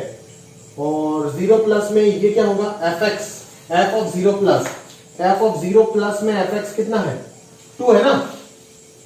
0 प्लस में 0 को जैसे राइट साइड से अप्रोच कर रहे हो तो ये भी क्या है, 2 नहीं है, इसका फंक्शनल वैल्यू होगा 2 प्लस। तो बॉक्स के अंदर अगर 2 प्लस होता है तो बॉक्स कितना देता है, 2 देता है वैल्यू, तो ये हो जाएगा 1 माइनस कॉस एक्स बाई 2 हो जाएगा, ठीक है। और बाहर है आपका फ्रैक्शन पार्ट, तो ये हो जाएगा कहीं ना कहीं limit x tending to 0 plus, ये सब अभी पुट नहीं करते, चलो बाद में पुट करेंगे, ठीक है। बॉक्स को पहले सॉल्व कर लिया, पहले स्पेशल फंक्शन हटाते फिर बाद में देखेंगे। 1 माइनस कॉस एक्स बाई 2 क्या हो जाएगा, साइन स्क्वायर एक्स हो जाएगा, साइन स्क्वायर एक्स हो जाएगा ना भाई, साइन स्क्वायर एक्स हो जाएगा, ठीक है। अभी साइन स्क्वायर एक्स का फ्रैक्शन पार्ट निकालना तो कहीं ना कहीं आपके लिए प्रॉब्लमेटिक हो जाएगा। साइन स्क्वायर का फ्रैक्शन पार्ट नहीं निकाल सकते हो तो एक काम करो ना, उसको आप फॉर्मेट में डाल दो ना, फॉर्मेट में डाल दो तो काम बन जाएगा। Fraction part of x will be x minus box of x, और साइन स्क्वायर एक्स हमेशा 0 से 1 के बीच में होगा तो ये चीज क्या हो जाएगा, 0 हो जाएगा, काम खत्म। तो limit x tending to 0 plus ये हो जाएगा f of x minus x x square divided by sine square x. आप जानते हो एक्स टेंडिंग टू 0 अगर है तो साइन स्क्वायर को एक्स स्क्वायर लिखना बराबर है, एक्स स्क्वायर कैंसिल हो गया, तो ये क्या बचा, limit x tending to 0 plus f of minus x, और एफ ऑफ माइनस एक्स में ये क्या हो जाएगा, ये हो जाएगा आपका, अभी अभी आप देखें ये एफ ऑफ 0 माइनस हो जाएगा, तो 0 माइनस पे एफ किसको टेंड कर रहा है, 3 प्लस हो रहा है, 3 प्लस, तो इसका आंसर क्या आएगा, limit x tending to 0 plus 3 plus, तो 3 प्लस का लिमिटिंग वैल्यू क्या आएगा, 3 ही आएगा। समझ में आ रहा है, देख रहे हो ना किस प्रकार से सॉल्व किया जा रहा है, ठीक है। ये क्वेश्चन में इस प्रकार से ना देके यहाँ पे 0 प्लस हटा करके एक्स टेंडिंग टू 0 दे करके लिमिट एग्जिस्ट हो रहा है या नहीं वो भी पूछ सकता हूँ, समझ आ रहा है, क्लियर है। तो इस प्रकार की चीजें आप ध्यान से करने का कोशिश करो, बहुत अच्छे अच्छे प्रॉब्लम्स पिक कर रहा हूँ, ठीक है। पूरे कैलकुलस में पिक होगा इस प्रकार के अच्छे अच्छे प्रॉब्लम्स, तो आप उनको अच्छे से प्रयास करो सॉल्व करने का और समझने का, है ना। और ये सारी चीज करने के बाद ही जाकर के कहीं ना कहीं आप रिमेनिंग क्वेश्चन शीट का और एक्सरसाइज 3 का करो तो बहुत ज्यादा कॉन्फिडेंस मिलेगा और हमेशा के लिए लिमिट तैयार हो जाएगा, उसमें आपको कोई भी बीट नहीं कर पाएगा कभी, ठीक है। अगर हर चैप्टर को इसी भी प्रकार से करोगे तो एडवांस का मैथ्स आपके लिए पानी जैसा रहेगा, वो मेरा गारंटी है, ठीक है। बोर्ड सब में इसको छोड़ ही दे, ठीक है। चलो और कुछ क्वेश्चन देखते हैं, प्रॉपर्ली सॉल्व करते हैं उन सबको। तो चलो अभी और कुछ प्रॉब्लम्स देख लेते हैं, है ना। देख भाई अभी जो मैं अभी यहाँ पे तो कितना है 1 2 3 4 5 6 और उसके बाद और 3 4 लोग, अभी जो भी 10 क्वेश्चन करने वाले हैं, मान लो ये पूरे शीट के सबसे गंदे और टफेस्ट क्वेश्चन मान लो आप, ठीक है। हाँ ऑब्वियसली अगर मैं बात करूँ तो एडवांस से भी ऊपर लेवल का है, ठीक है, बट कराना तो पड़ेगा, अदरवाइज आप बाद में सवाल पूछोगे सर को, ठीक है। तो वो मैं सुनना नहीं चाहता, इसीलिए कराना तो पड़ेगा। तो ये तो देखो भाई अभी मेरे को भी कोई बच्चा अचानक से पूछ देता है तो मैं भी भूल जाता हूँ कभी कभी। मैंने कल रात को ही ये 10 प्रॉब्लम एक बार प्रैक्टिस किए थे, तब जाकर के मैं अभी आज शायद करा पाऊँ, या फिर बीच में कोई प्रॉब्लम वगैरह हो जाए तो आप मेरे को माफ कर दीजिएगा, ठीक है। तो देखते हैं एक बार, शायद बना पाऊंगा क्योंकि कल प्रैक्टिस किया एक आध बार, तो देखते हैं एक बार, ठीक है। तो ये थोड़ा सा आपका हालत खराब होगा इसमें, ठीक है, बट कोशिश कीजिएगा एक बार में समझने का, अगर समझ नहीं आया तो दोबारा देख लीजिएगा वीडियो को, ठीक है। तो हैवी प्रॉब्लम है, ठीक है, एडवांस काफी ऊपर लेवल के, ठीक है। एडवांस मान लो ये 10 प्रॉब्लम में से कोई भी प्रॉब्लम आ जाता है तो उस साल के वो टफेस्ट प्रॉब्लम में गिने जाएंगे, समझ में आ रहा है ना। ऐसे नहीं कि आप नहीं आ सकते हैं, बट उस साल के वो जो 2-3 टफेस्ट प्रॉब्लम होगा ना, 10% टफेस्ट प्रॉब्लम ऑफ मैथमेटिक्स होगा उस साल के पेपर का, उसमें गिने जाएंगे, ठीक है। हैवी प्रॉब्लम से देखो ज्यादातर प्रॉब्लम्स रिकरेंस रिलेशन पे बेस्ड दिख रहे हैं, ठीक है। तो चलो सोचते हैं, मेरे साथ साथ सोचने का प्रयास करो तो मैं भी समझ में आ जाएगा, ठीक है। तो चलिए शुरू करते क्वेश्चन नंबर 40 से, ध्यान से देखिएगा, ठीक है। यहाँ पे एक लिमिट के अंदर लिमिट, मतलब आप समझ गए ये इनबिल्ट लिमिट का चक्कर है, ठीक है। तो पहले तो अपन अंदर वाले लिमिट को सोचते हैं, उसके बाद बाहर वाले लिमिट को देखेंगे क्या काम हो रहा है, ठीक है। पी क्यू पे कंडीशन दिया हुआ है, इंटीजर है, पी का वैल्यू नेगेटिव है और क्यू का वैल्यू पॉजिटिव है, इतना कुछ दिया हुआ है, ठीक है। तो देखते चलो, है ना। तो लिमिट x टेंडिंग टू 0, ठीक है, 1 plus x whole to the power 1 by x plus 1 plus 2x, है ना, whole to the power 1 by 2x plus 1 plus, मतलब बीच में डॉट डॉट आएगा, ठीक है। तो ऐसे ही चलता जाएगा, बीच में डॉटेड आएगा और कहां तक चलेगा, 1 plus n x whole to the power 1 upon n x minus n e divided by n square x divided by n square x. समझ आता है। अब इस लिमिट को आपको सॉल्व करना है, ठीक है। हैवी प्रॉब्लम है, ध्यान से देखो, है ना, बहुत ही बढ़िया अच्छा क्वेश्चन है, ठीक है। बहुत कुछ सीखने को मिलेगा, जरा ध्यान से समझते जाओ। इस एन ई को देख के जो बच्चा इस क्वेश्चन को सॉल्व करेगा उसको इतना सा तो अंदाजा लग जाएगा, सर यहाँ पे एन टर्म से एक एक ई उठा करके सबको दे दो, ठीक है। तो एक एक ई उठा करके अगर सबको दे देते हैं तो कहानी जो है वो कुछ इस प्रकार से बन जाएगा, है ना। ये 1 बाई एन स्क्वायर, ये लिमिट तो एन स्क्वायर के ऊपर, एन के ऊपर डिपेंड ही नहीं कर रहा है, तो 1 बाई एन स्क्वायर को मैं बाहर एज ए कांस्टेंट लेके चला जाता हूँ, ठीक है। 1 बाई एन स्क्वायर का कोई टेंशन नहीं है, उसको बाहर रखो, अभी के लिए उसको बाहर रखो, ठीक है। चलो प्लस आगे अगर मैं बात करूं तो 1 plus 2x whole to the power 1 by 2x, है ना, minus e divided by x, ठीक है। इस प्रकार से उसको तोड़ सकते हो आप आराम से, ठीक है ना। 1 plus n x whole to the power 1 by n x, ठीक है, minus e divided by n square x, ठीक है ना, सॉरी एक्स, ठीक है। तो इस टाइप का चीजें बन रहा है, ठीक है। अभी ये तो लिमिट ब्रेक हो जाएगा अलजेब्रिक ऑपरेशन से, है ना, limit of this plus limit of this, but वो निकालेंगे कैसे, वो सबसे बड़ा चैलेंज है अभी के लिए, ठीक है। तो उसको निकालने के लिए कहीं ना कहीं हमें इस प्रकार का काम अभी करना पड़ेगा, ठीक है। इस प्रकार के एक लिमिट का आंसर निकाल करके रख देते ना, चलो इस प्रकार के लिमिट का आंसर अगर निकाल करके रख देंगे तो कहीं ना कहीं हमें बहुत हेल्प होगा। बस के का वैल्यू तो चेंज हो रहा है हर जगह पे, ठीक है। इसका वैल्यू निकाल करके रख देते तो काम हो जाएगा लगभग, मेरे ख्याल से। अभी पहले तो फॉर्मेट चेक करो, इसको निकालने के लिए तो पहले फॉर्मेट चेक करो। देखो x टेंडिंग टू 0 पे क्या लिख सकते हो, ये तो 1 हो जाएगा और ये infinity, 1 to the power infinity format है, तो इसका आंसर हो जाएगा gx इंटू fx माइनस 1। तो इसका आंसर कहीं ना कहीं e आ रहा है, तो e माइनस e 0 बाई 0 का फॉर्मेट बना हुआ है, आराम से बना हुआ है, ठीक है। आप डिफरेंशिएशन तो कर सकते हो, बट इस प्रकार के फंक्शन का डिफरेंशिएशन अभी आपको नहीं आता है, इसीलिए मैं डिफरेंशिएशन को अवॉइड करके आपको सिखाने का प्रयास करूंगा। अदरवाइज मैं भी आपको डिफरेंशिएशन ही कराता, यहाँ पे लॉपिटल ही लगाता, समझ में आ रहा है ना। जस्ट आपको यहाँ पे लॉपिटल नहीं आता है, इसीलिए इस लिमिट का वैल्यू मैं दूसरे प्रकार से निकाल के आपको दिखा रहा हूँ। इस चीज को कहीं ना कहीं क्या आप ऐसे लिख सकते हो क्या, इस चीज को जरा ध्यान से देखिएगा तो क्या इस चीज को आप ऐसे लिख सकते हो, e to the power log में बेस में e और अंदर 1 plus k x whole to the power 1 by k x, लिख सकते हो ना इस प्रकार से। तो लिखो, अगर लिख सकते हो तो इंतजार मत करो, लिखो। तो ये क्या हो जाएगा, e to the power log 1 plus k x divided by k x हो जाएगा, और माइनस यहाँ पे क्या रहेगा, e रहेगा, डिवाइडेड बाई क्या रहेगा, नीचे x रहेगा। समझ आ रहा है, क्लियर है। अभी देखिए e to the power fx वाला सिनेरियो बन गया, e to the power fx minus 1 by fx। अभी ये fx का वैल्यू किसको टेंड कर रहा है, जब x टेंडिंग टू 0 होगा, वो भी देख लेते हैं। लिमिट x टेंडिंग टू 0, ये log of 1 plus k x divided by k x, ये किसको टेंड कर रहा है, समझ में आ रहा है ना। ये सबसे पहले देखना जरूरी है। जैसे ये 0 बाई 0 फॉर्मेट बन रहा है तो लॉपिटल लगा दो यहाँ पे डायरेक्टली, ठीक है ना। तो ये 1 बाई 1 प्लस के एक्स और बाहर के आएगा और इधर नीचे के बचेगा, तो ये x का वैल्यू 0 डालने से ये 1 को टेंड कर रहा है, ठीक है। ये 1 को टेंड कर रहा है, ये fx जो है ये पूरा 1 को टेंड कर रहा है, ठीक है। तो 1 को टेंड करने से तो नहीं होगा, 1 को टेंड करने से होगा क्या, सोचो। 1 को टेंड करने से नहीं होगा, आपको क्या चाहिए, fx 0 को टेंड करना पड़ेगा, तभी तो आप वो e to the power fx minus 1 by fx use कर पाओगे ना, ठीक है। तो 1 को अगर ये टेंड कर रहा है तो उसके साथ बस एक -1 हो जाने से ही तो ये पूरा चीज 0 को टेंड कर जाएगा ना, समझ में आ रहा है।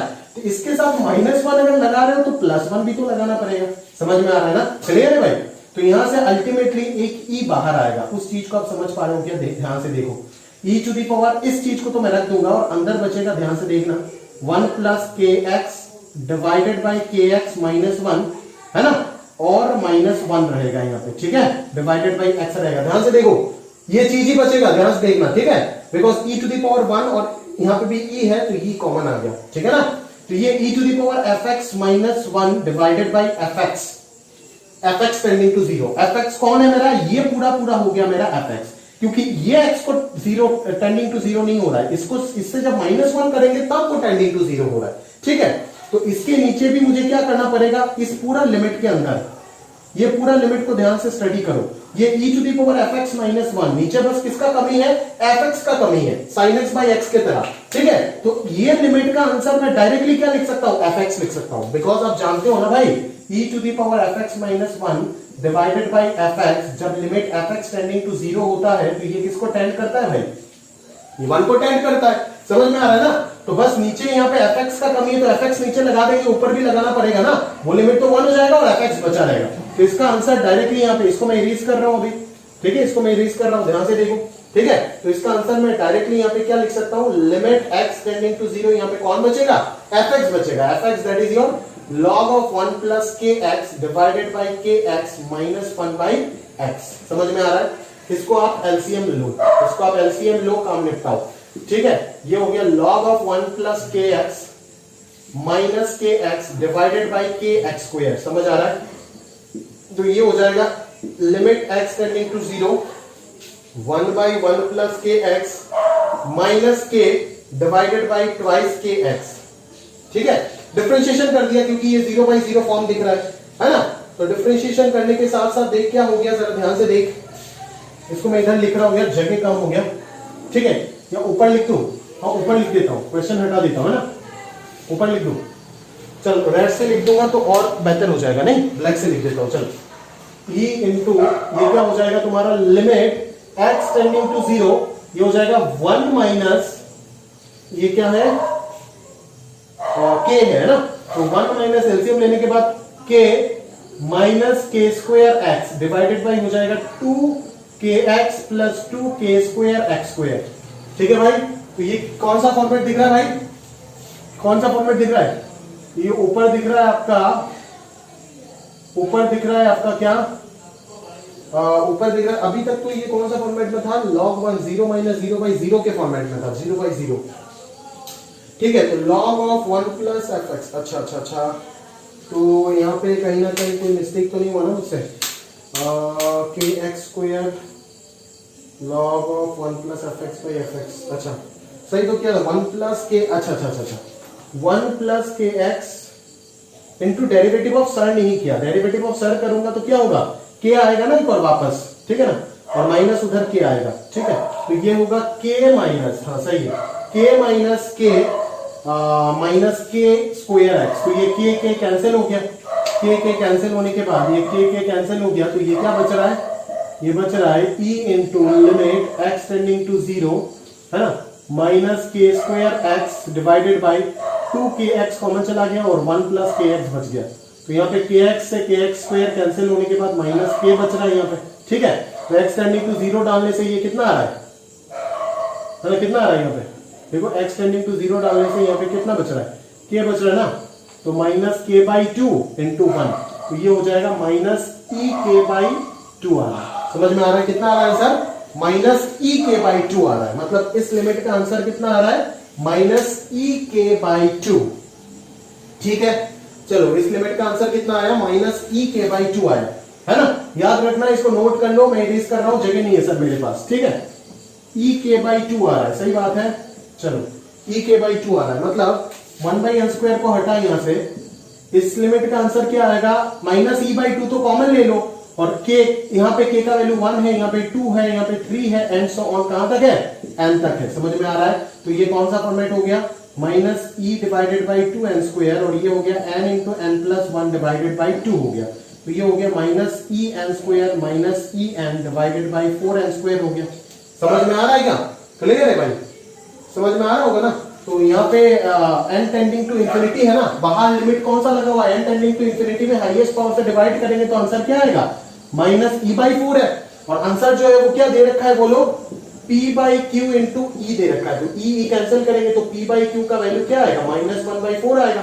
अभी देखो यहाँ पे बोल के दिया है कि P is negative and Q is positive, ये बोल के दिया है, मतलब P का वैल्यू हम क्या लेंगे -1 और Q का वैल्यू क्या लेंगे 4 लेंगे। समझ में आ रहा है ना, लीस्ट वैल्यू बोला है, लीस्ट वैल्यू। कोई बच्चा ना इस चीज को लिख देगा इस प्रकार से -4/16, ठीक है, तब भी उसका P प्लस क्यू आएगा, ठीक है। इस केस में P प्लस क्यू कितना आ रहा है 3, उसके केस में P प्लस क्यू 12 आएगा, इसीलिए क्वेश्चन में यहाँ पे लीस्ट वैल्यू बोला है। अगर यहाँ पे क्वेश्चन में लीस्ट वैल्यू नहीं बोला होता तो ये क्वेश्चन ही रॉन्ग हो जाता, बोनस हो जाता है 80 में। समझ में आ रहा है ना, इसी प्रकार से हम सोचते हैं, समझ में आ रहा है ना। तो इसीलिए -1 को P लोगे और Q को 4 लोगे तो P प्लस क्यू का लीस्ट वैल्यू कितना मिल जाएगा 3 मिल जाएगा। समझ आ रहा है, क्लियर है, समझ सकते होंगे आपका प्रॉब्लम का वेट कितना है, ठीक है।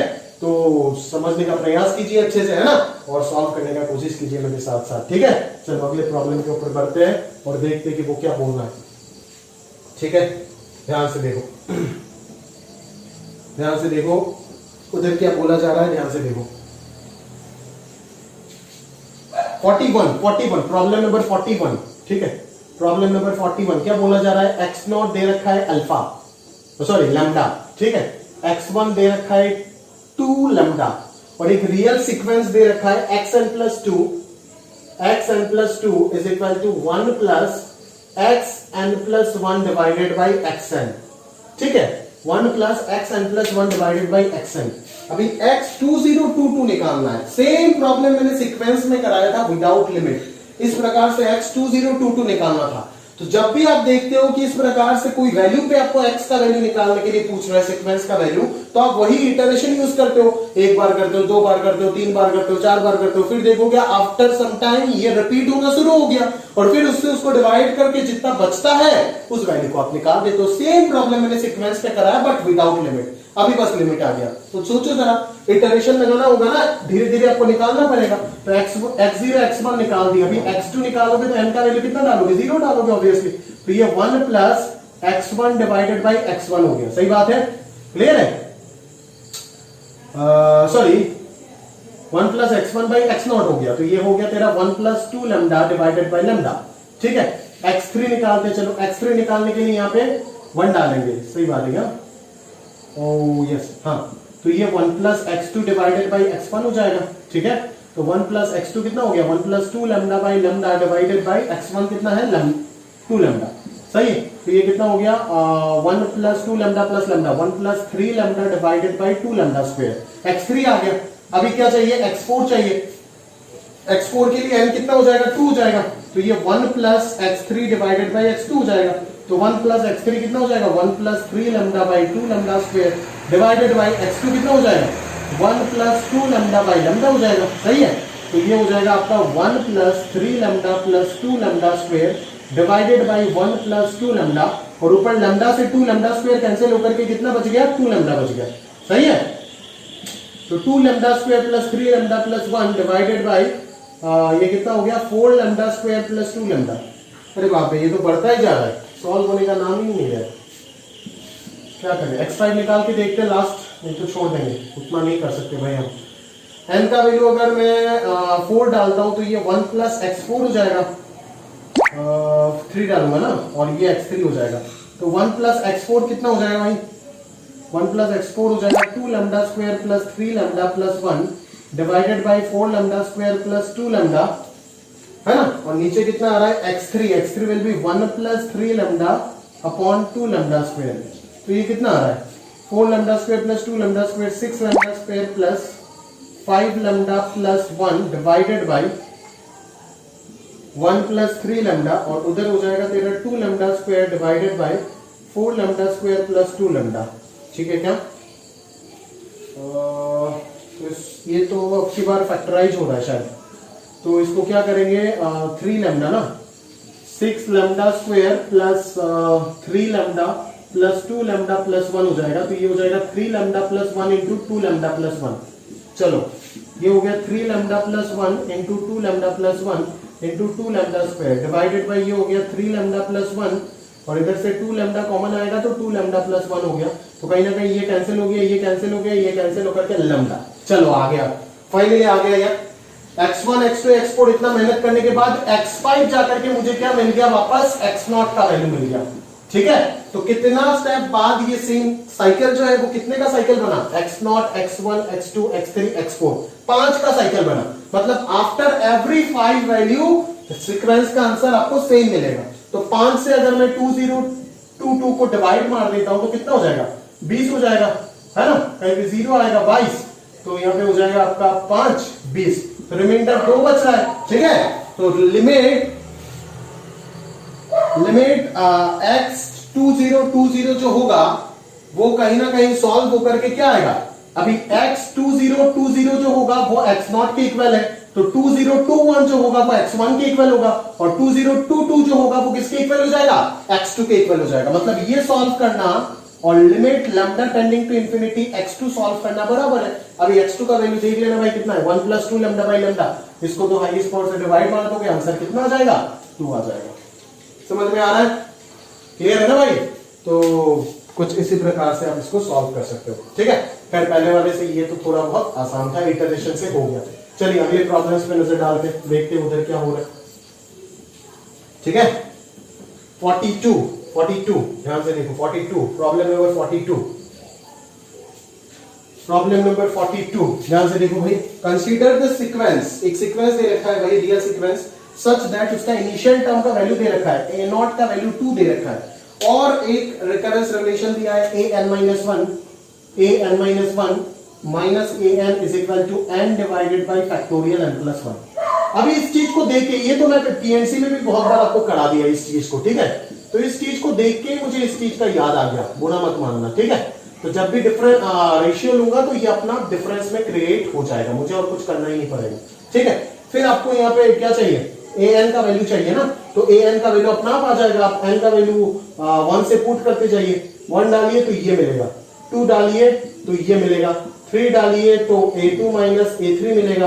ठीक है, 4 डालिए a3 माइनस a4 मिलेगा। इस प्रकार से n डालिए तो n-1 माइनस an मिलेगा। इसका वैल्यू क्या आएगा, 1/1 फैक्टोरियल माइनस 1/2 फैक्टोरियल, इसका 1/2 फैक्टोरियल माइनस 1/3 फैक्टोरियल, इसका 1/3 factorial minus 1/4 factorial, and so on चलेगा। ये कहानी 1/n factorial minus 1/n+1 factorial. देख किस प्रकार से जोड़ने से कैंसिल हो रहा है डायगोनली, समझ में आ रहा है। तो इधर भी तो कैंसिल होगा ना एडिशन करने के बाद, तो बचेगा क्या, फर्स्ट का फर्स्ट लास्ट का last, that is a0 minus a1 will be 1 minus 1 by factorial n+1। समझ आ रहा है क्या, a0 का वैल्यू दिया हुआ है जनाब कितना, 2, तो an का वैल्यू आ गया 2 minus 1 1 plus 1 by factorial n+1। सही बात है, तो ये an आ गया।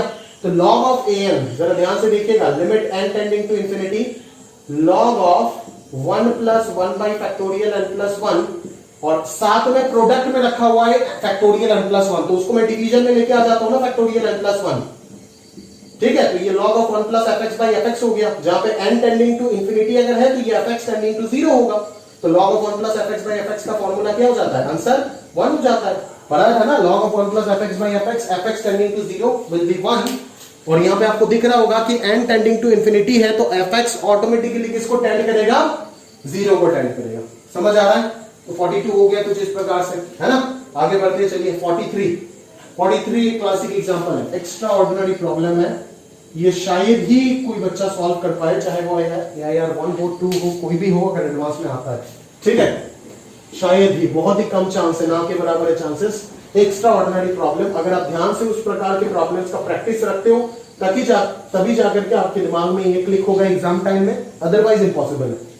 देखो 43 A1 दे रखा है आपको, A1 दे रखा है कितना, 1 दे रखा है। ठीक है, और an दे रखा है n इंटू an-1 प्लस 1। ठीक है, किस प्रकार से प्रॉब्लम को सोच के निकालूंगा, जरा उस चीज को ध्यान देना। Limit n tending to infinity pn चाहिए आपको, pn। ठीक है, pn चाहिए। क्लास लिमिट का प्रॉब्लम तो है ही नहीं, प्रॉब्लम तो सीक्वेंस का है। ठीक है, प्रॉब्लम तो सीक्वेंस का है, रियल सीक्वेंस का प्रॉब्लम है। ठीक है, ध्यान से सोचना मेरे बात बस। ठीक है, pn इज इक्वल टू, ध्यान से देखो, 1 plus 1 upon a1, 1 plus 1 upon a1 into 1 plus 1 upon a2 dot dot कहां तक जाएगा, 1 plus 1 upon an, 1 plus 1/an जाएगा। समझ आता है मेरी बात? ठीक है। n टेंडिंग टू इंफिनिटी में pn का लिमिट चाहिए, ध्यान से सोच। n टेंडिंग टू इंफिनिटी में pn का लिमिट चाहिए, लिमिट pn चाहिए n टेंडिंग टू इंफिनिटी में। चलो pn पे पहले सोचते हैं। इसको सही करो 1 प्लस a1 बाई a1, इसको सही करो 1 प्लस a2 बाई a2। ये मैं क्यों कर रहा हूं? ये करके फायदा भी तो क्या है, चलिए देखते हैं, ध्यान से देखते हैं। 1 मिनट सोचने का प्रयास करो मेरे साथ साथ, ध्यान से थोड़ा। इस चीज को ना आपको ऊपर a1 plus a1 1 plus a2 इस टाइप का मिला ना, तो आप यहां पे 1 प्लस टाइप वाले को एक्सप्रेस करो ना दूसरे फॉर्मेट में, इस प्रकार से एक्सप्रेस करो ना। इस चीज को देख करके मुझे इस रूल को ऐसे लिखने का हिंट मिला, इस न्यूमरेटर को देख करके मुझे इस चीज को ऐसे लिखने का हिंट मिला। अभी अगर मैं n का वैल्यू यहां पे 2 डालूंगा तो 1 प्लस a1 का वैल्यू मिलेगा a2 बाई 2, फिर 1 प्लस a2 का वैल्यू मिलेगा a3 बाई 3, 1 प्लस a3 का वैल्यू मिलेगा a4 बाई 4। सही है। इस प्रकार से 1 प्लस an का वैल्यू क्या मिलेगा आपको? 1 प्लस an का वैल्यू मिल जाएगा आपको 3 का value an plus 1 divided by an। समझ आता है? ये सारे वैल्यू को यहां पे डाल दो यहां पे, इंतजार मत करो। a2 by 2 divided by a1, यहां पे कितना आ रहा है? a3 by 3 divided by a2, यहां पे a4 by 4 divided by a3। ऐसे करते करते an plus 1 divided by n divided by n plus 1 और नीचे an। ठीक है। ये a2 कैंसिल हो रहा है, ये a3 कैंसिल हो रहा है, a4 कैंसिल होगा, इधर भी an किसी ना किसी के साथ कैंसिल हो जाएगा। ठीक है। तो आप जरा ध्यान से 1 मिनट मेरे बात को सोचो कि क्या मैंने सही लिखा यार? a1 an। अच्छा, यहाँ पे अगर मुझे a1 प्लस an चाहिए तो यहाँ पे मुझे n प्लस 1 डालना पड़ेगा, तो यहाँ पे भी n प्लस 1 n प्लस 1। सही है। तो ये जो बन गया, ये क्या बन गया? उधर बचा an प्लस 1 और इधर बच रहा है a1। अभी a1 का वैल्यू तो गिवन था ना कहीं पे, a1 का वैल्यू गिवन था, कितना था? 1 गिवन है, तो a1 तो गया, तो an प्लस 1 बच रहा है सिर्फ। ठीक है। an प्लस 1 बच रहा है, नीचे कितना आ रहा है? 2 3 4 up to dot dot n plus 1। ये क्या है? Obviously n plus 1 factorial. ये समझ ही आता है देख के, ये क्या है? ये n प्लस 1 फैक्टोरियल है। ठीक है। चलो, ये n प्लस 1 फैक्टोरियल देख करके समझ में आ गया। ठीक है, ये तो ठीक है कि देख करके समझ आ गया, इतना तो ठीक है। बट असली प्रॉब्लम तो अभी शुरू हुआ है। ठीक है, इतना तक तो समझ आ जाता है, बट उसके बाद तो मेरे को समझ ही नहीं आ रहा है अभी करूं क्या इस चीज को। ठीक है, किस प्रकार से खेल खेलूंगा इसके साथ। सीक्वेंस का कंसेप्ट है, पूरा सीक्वेंस का वही दिमाग वाला चीज है। n plus 1 factorial, n plus 1 factorial, an plus 1 को कहीं ना कहीं मैं an में कन्वर्ट कर सकता हूं क्या? an प्लस 1 को कहीं ना कहीं मैं an में कन्वर्ट कर सकता हूं क्या? कर सकता हूं, बराबर। an प्लस 1 को, अभी an प्लस 1 तो पता नहीं है ना, लिमिट कैसे निकालूंगा? समझ में आ रहा है ना, उसको तो पहले निकालना पड़ेगा ना। तो an प्लस 1 को मैं क्या लिख सकता हूं? n इंटू an प्लस 1 डाल दो n की जगह पे, तो an प्लस 1 आ जाएगा divided by n plus 1 factorial आ जाएगा। ठीक है। तो ये जब सॉल्व होगा तो n से n प्लस 1 फैक्टोरियल। ठीक है, तो इसको मैं कुछ इस प्रकार से लिख सकता हूं ना, n into 1 n by factorial n plus 1 plus इधर n into an by n plus 1 factorial. लिख सकता हूं इस प्रकार से, लिख सकता हूं इस प्रकार से। देखो सही है, हाँ चलो लिख सकते, बराबर, कोई इश्यू नहीं है ना। यहां तक तो कोई इश्यू अभी तक नहीं आया, बट आएगा आगे जा करके, ये तो उम्मीद है पूरा। ठीक है, फिर an को क्या लिख पाओगे? an को लिख पाओगे आप, फिर an को यहां पे आप क्या लिख पाओगे?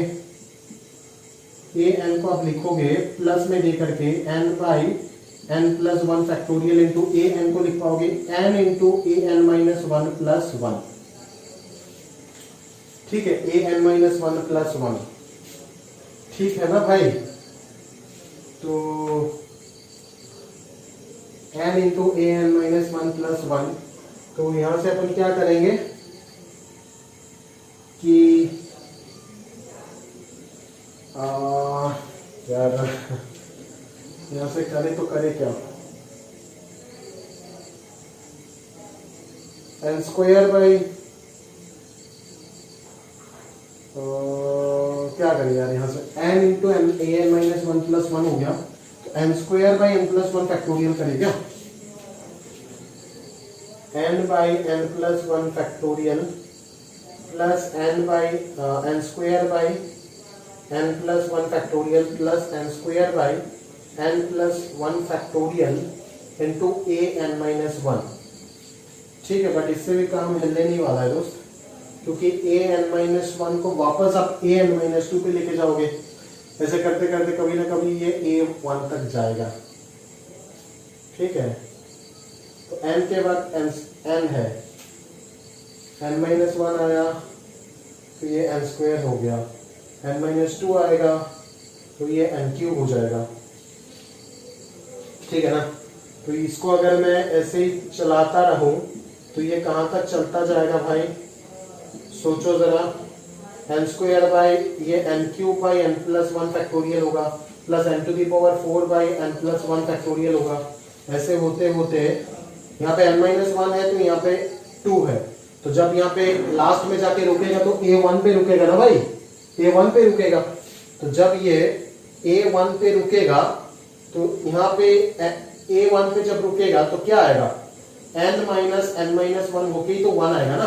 तो अगर यहाँ पे n माइनस वन है तो उससे एक ज्यादा होगा यहाँ पे, मतलब यहाँ पे आ जाएगा n to the power n divided by n plus one factorial. समझ में आ रहा है क्या मेरी बात? ठीक है, और इसका वैल्यू कितना दिया हुआ है, 1 दिया हुआ है, मतलब ये एक्सप्रेशन इसमें कन्वर्ट होगा। ठीक है, इसमें कन्वर्ट होगा। अभी इस नलायक को कैसे सॉल्व करूं, एलसीएम जाएगा n प्लस वन फैक्टोरियल, ऊपर आएगा n कॉमन चला जाएगा, तो उधर से आप क्या कर सकते हो, n plus n square plus n cube plus n to the power 4, इसका summation up to n to the power n तक। तो कैसे निकालूं भाई, ये तो बहुत क्रिटिकल चीज हो गया जनाब। कुछ मिस्टेक तो नहीं हुआ, देखो जरा ध्यान से देखो, तो सही है। A n one plus a n का वैल्यू सही डाला ना, 1 plus a n minus one क्या आएगा, ए एन बाई एन आएगा, तो ये n plus one by n plus one है, सही तो है, चीजें में तो कोई गलत नहीं है, सही है। बट ये ट्रिकी हो गया बहुत, n इंटू ए n plus one, n into ए n plus one, n plus one अगर डालेंगे तो ये A n plus one, A n plus one, सही तो डाला, ओहो अच्छा मिस्टेक हो गया। अरे भाई ए एन प्लस वन की जगह पे जब यहाँ पे एन प्लस वन डालूंगा तो यहाँ पे भी तो एन प्लस वन आएगा ना, तो ये भी तो एन प्लस वन हो जाएगा।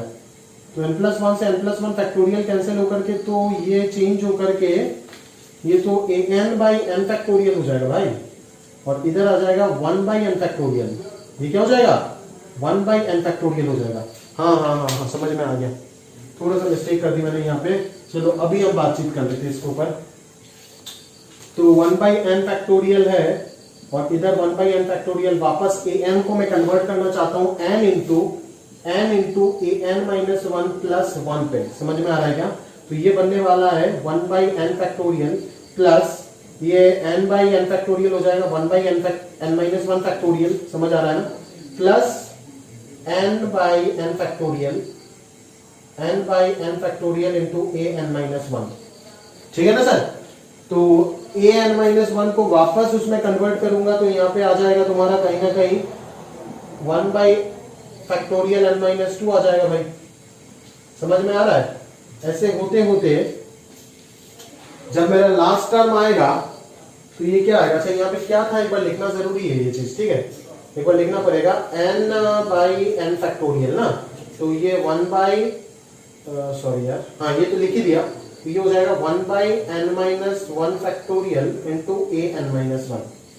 ठीक है भाई, अभी ए एन माइनस वन का वैल्यू एक बार डालो तो यहाँ पे, तो ये वैल्यू अगर मैं डालूंगा तो यहाँ पे कहीं ना कहीं क्या चीज आने वाला है, ए एन माइनस वन अगर डालूंगा तो यहाँ पे n के जगह पे n माइनस वन करो तो ये चीज हो जाएगा तुम्हारा, कहीं ना कहीं ये चीज चेंज होकर के हो जाएगा n माइनस वन इंटू ए n minus two plus one पे। समझ में आ रहा है क्या? क्लियर है? तो ये जो चीज है मैं उसको रिन्यू करके इधर लिख रहा हूं, या फिर इसको ऊपर हटा देते ना यार, ऊपर तो बहुत सारे क्वेश्चन हमने कल कर लिए ऑलरेडी। ठीक है, ऊपर हटा देते कुछ सवाल। ठीक है, तो देखो जरा ध्यान से, ऊपर अगर मैं लिखूंगा इसको, तो ये जो एक्सप्रेशन बन रहा है ये 1/n factorial plus 1/n minus 1 factorial plus 1/n minus 2 factorial होगा। ठीक है, 2 फैक्टोरियल है ना, प्लस ऐसे ही चलता जाएगा, बट कहां तक जाएगा वो देखना होगा। वो आइडिया लगाने के लिए देखो, जब यहाँ पे n-1 है, यहाँ पे n-1 आया। ठीक है, जब यहाँ पे n है, यहाँ पे n आया, तो जब a1 आएगा तो a1 के नीचे 1 फैक्टोरियल आएगा ऑब्वियसली। ठीक है, a1 के नीचे 1 फैक्टोरियल आएगा। ठीक है, और a1 का वैल्यू क्या है? 1 है ऑब्वियसली। तो ये पूरा पूरा pn जो बन गया वो pn क्या हो जाएगा? ये हो जाएगा आपका pn। समझ में आ रहा है? अभी क्या करेंगे यहाँ पे ध्यान से देखो, इस चीज को ऑब्जर्व करना सीख जाओ। ठीक है, तो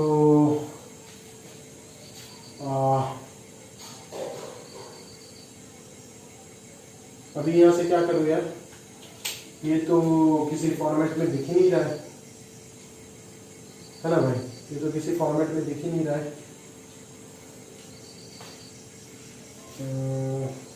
2 फैक्टोरियल 3 फैक्टोरियल, इसको अगर उल्टा करके घुमा करके लिख रहे हैं तो ये क्या होगा, ये कुछ इस प्रकार से आएगा ना, 1/1 factorial plus 1/2 factorial plus 1/3 factorial and so on 1/n-2 factorial plus 1/n-1 factorial plus 1/n factorial. ठीक है, तो जरा ध्यान से देखिएगा, ये e⁻1 का एक्सपांशन है ना कहीं ना कहीं, क्योंकि e⁻x का एक्सपांशन क्या होता है? x/1 factorial, x/2 factorial, x/3 factorial, sorry x²/1 factorial, x³ 3 factorial. तो यहाँ पे स्क्वायर क्यूब लगा सकते हैं ना n तक, तो ये आराम से ये किसका एक्सपांशन हो गया? e⁻1 का एक्सपांशन हो गया। समझ में आ रहा है? तो इसका आंसर क्या हो जाएगा? e। देखो ये लिमिट का प्रॉब्लम है ही नहीं, ये प्रॉब्लम ही रिकरेंस प्रॉब्लम है। ठीक है, तो pn का आंसर अगर ये आ गया तो n टेंडिंग टू इंफिनिटी में pn का वैल्यू क्या हो जाएगा? e हो जाएगा।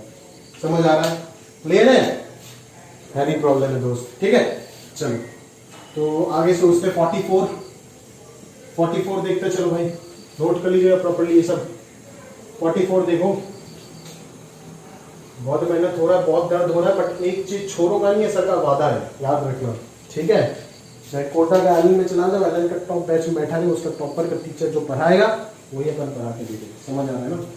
उधर AIR1 जो पढ़ रहा है वो तो सेम मटेरियल पढ़ रहा है, बट फिर भी अगर तू रैंक नहीं निकाल पा रहा है, कमी तुम में है। हमने अपना रिस्पॉन्सिबिलिटी पूरा किया और जो भी करना चाहिए वो करूंगा। ठीक है, या फिर तुम्हारे सराउंडिंग का प्रॉब्लम है, जरा उससे कॉपी छापो, कॉपी छाप के लिख के दो। छपाई मशीन बना रहा है आपको तो बनो, बात नहीं मानना है तो बनो भाई, बनो, क्या तकलीफ है? an greater than equal to 1 is a sequence of real numbers such that a1 is equal to 12। a1 का वैल्यू 12 दे रखा है और an+1 का एक रिलेशन दे रखा है रिकरेंस में, an+1 is equal to an into 1 plus 3 divided by n+1। समझ आ रहा है क्या? तो आपको basically limit r tending to infinity sigma k is equal to 1 to r 1/ak निकालना है। बेसिकली आपको ak चाहिए। समझ आ रहा है क्या? ak चाहिए।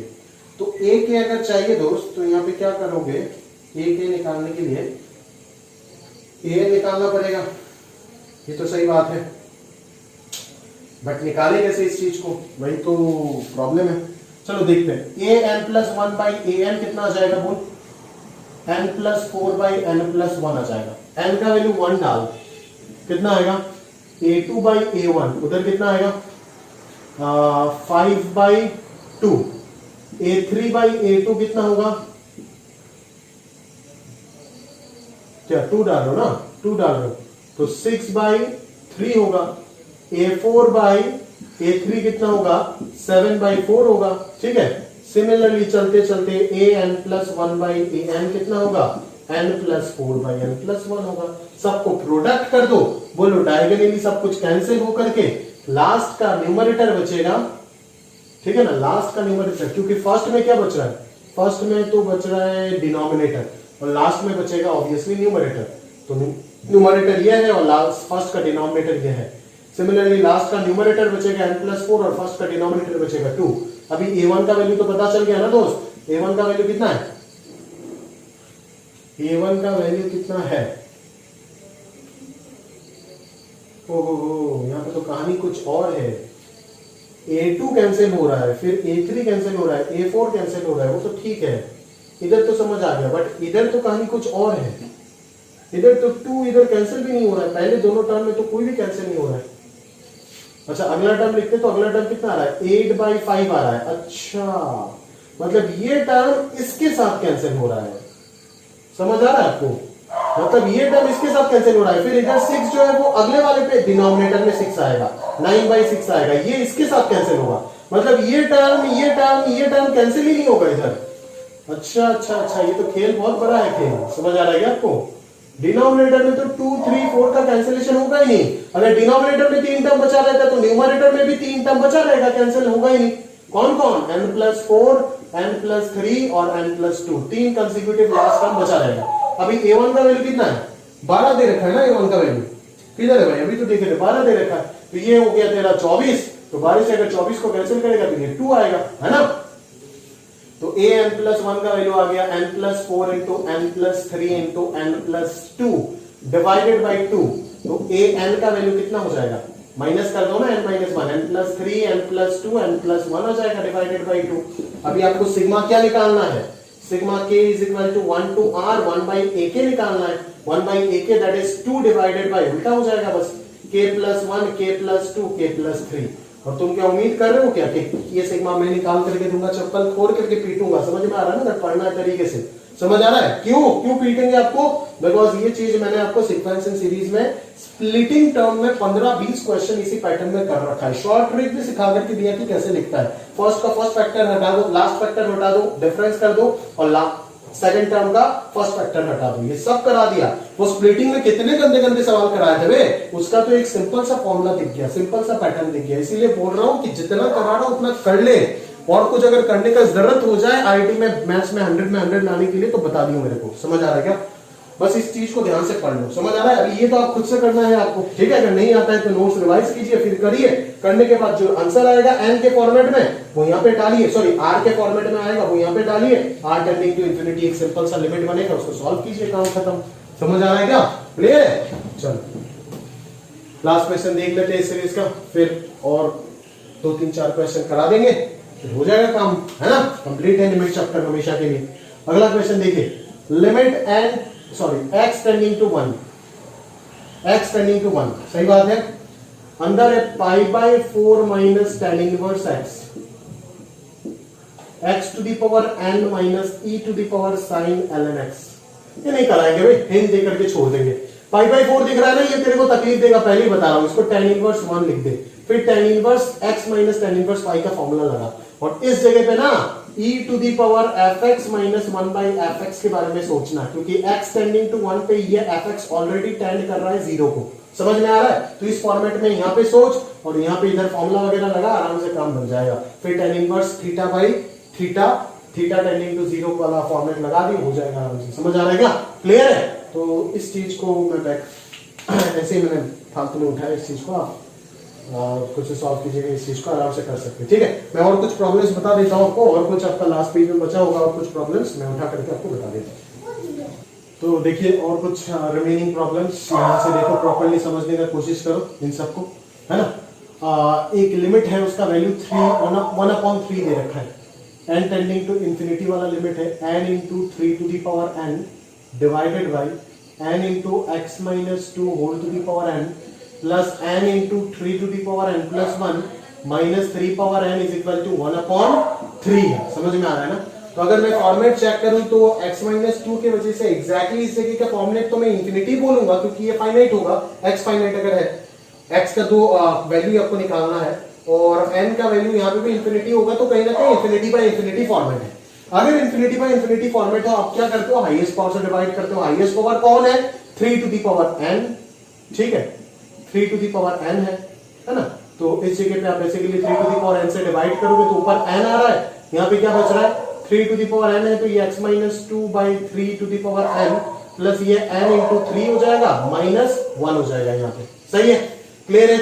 चलो अभी भी अगर आप पुट करते हो तो इंफिनिटी बाय इंफिनिटी फॉर्मेट है, अभी भी स्टिल आप क्या करोगे? हाईएस्ट पावर से डिवाइड करोगे भाई इस चीज को, ठीक है ना। तो यहाँ पे कहीं ना कहीं 1 आ गया, यहाँ पे x minus 2/3 whole to the power n आ गया, प्लस 3 माइनस 1/n आएगा। ठीक है, अभी n टेंडिंग टू इंफिनिटी है, तो ये वाला चीज किसको टेंड करेगा भाई, 0 को टेंड करेगा, समझ में आ रहा है ना।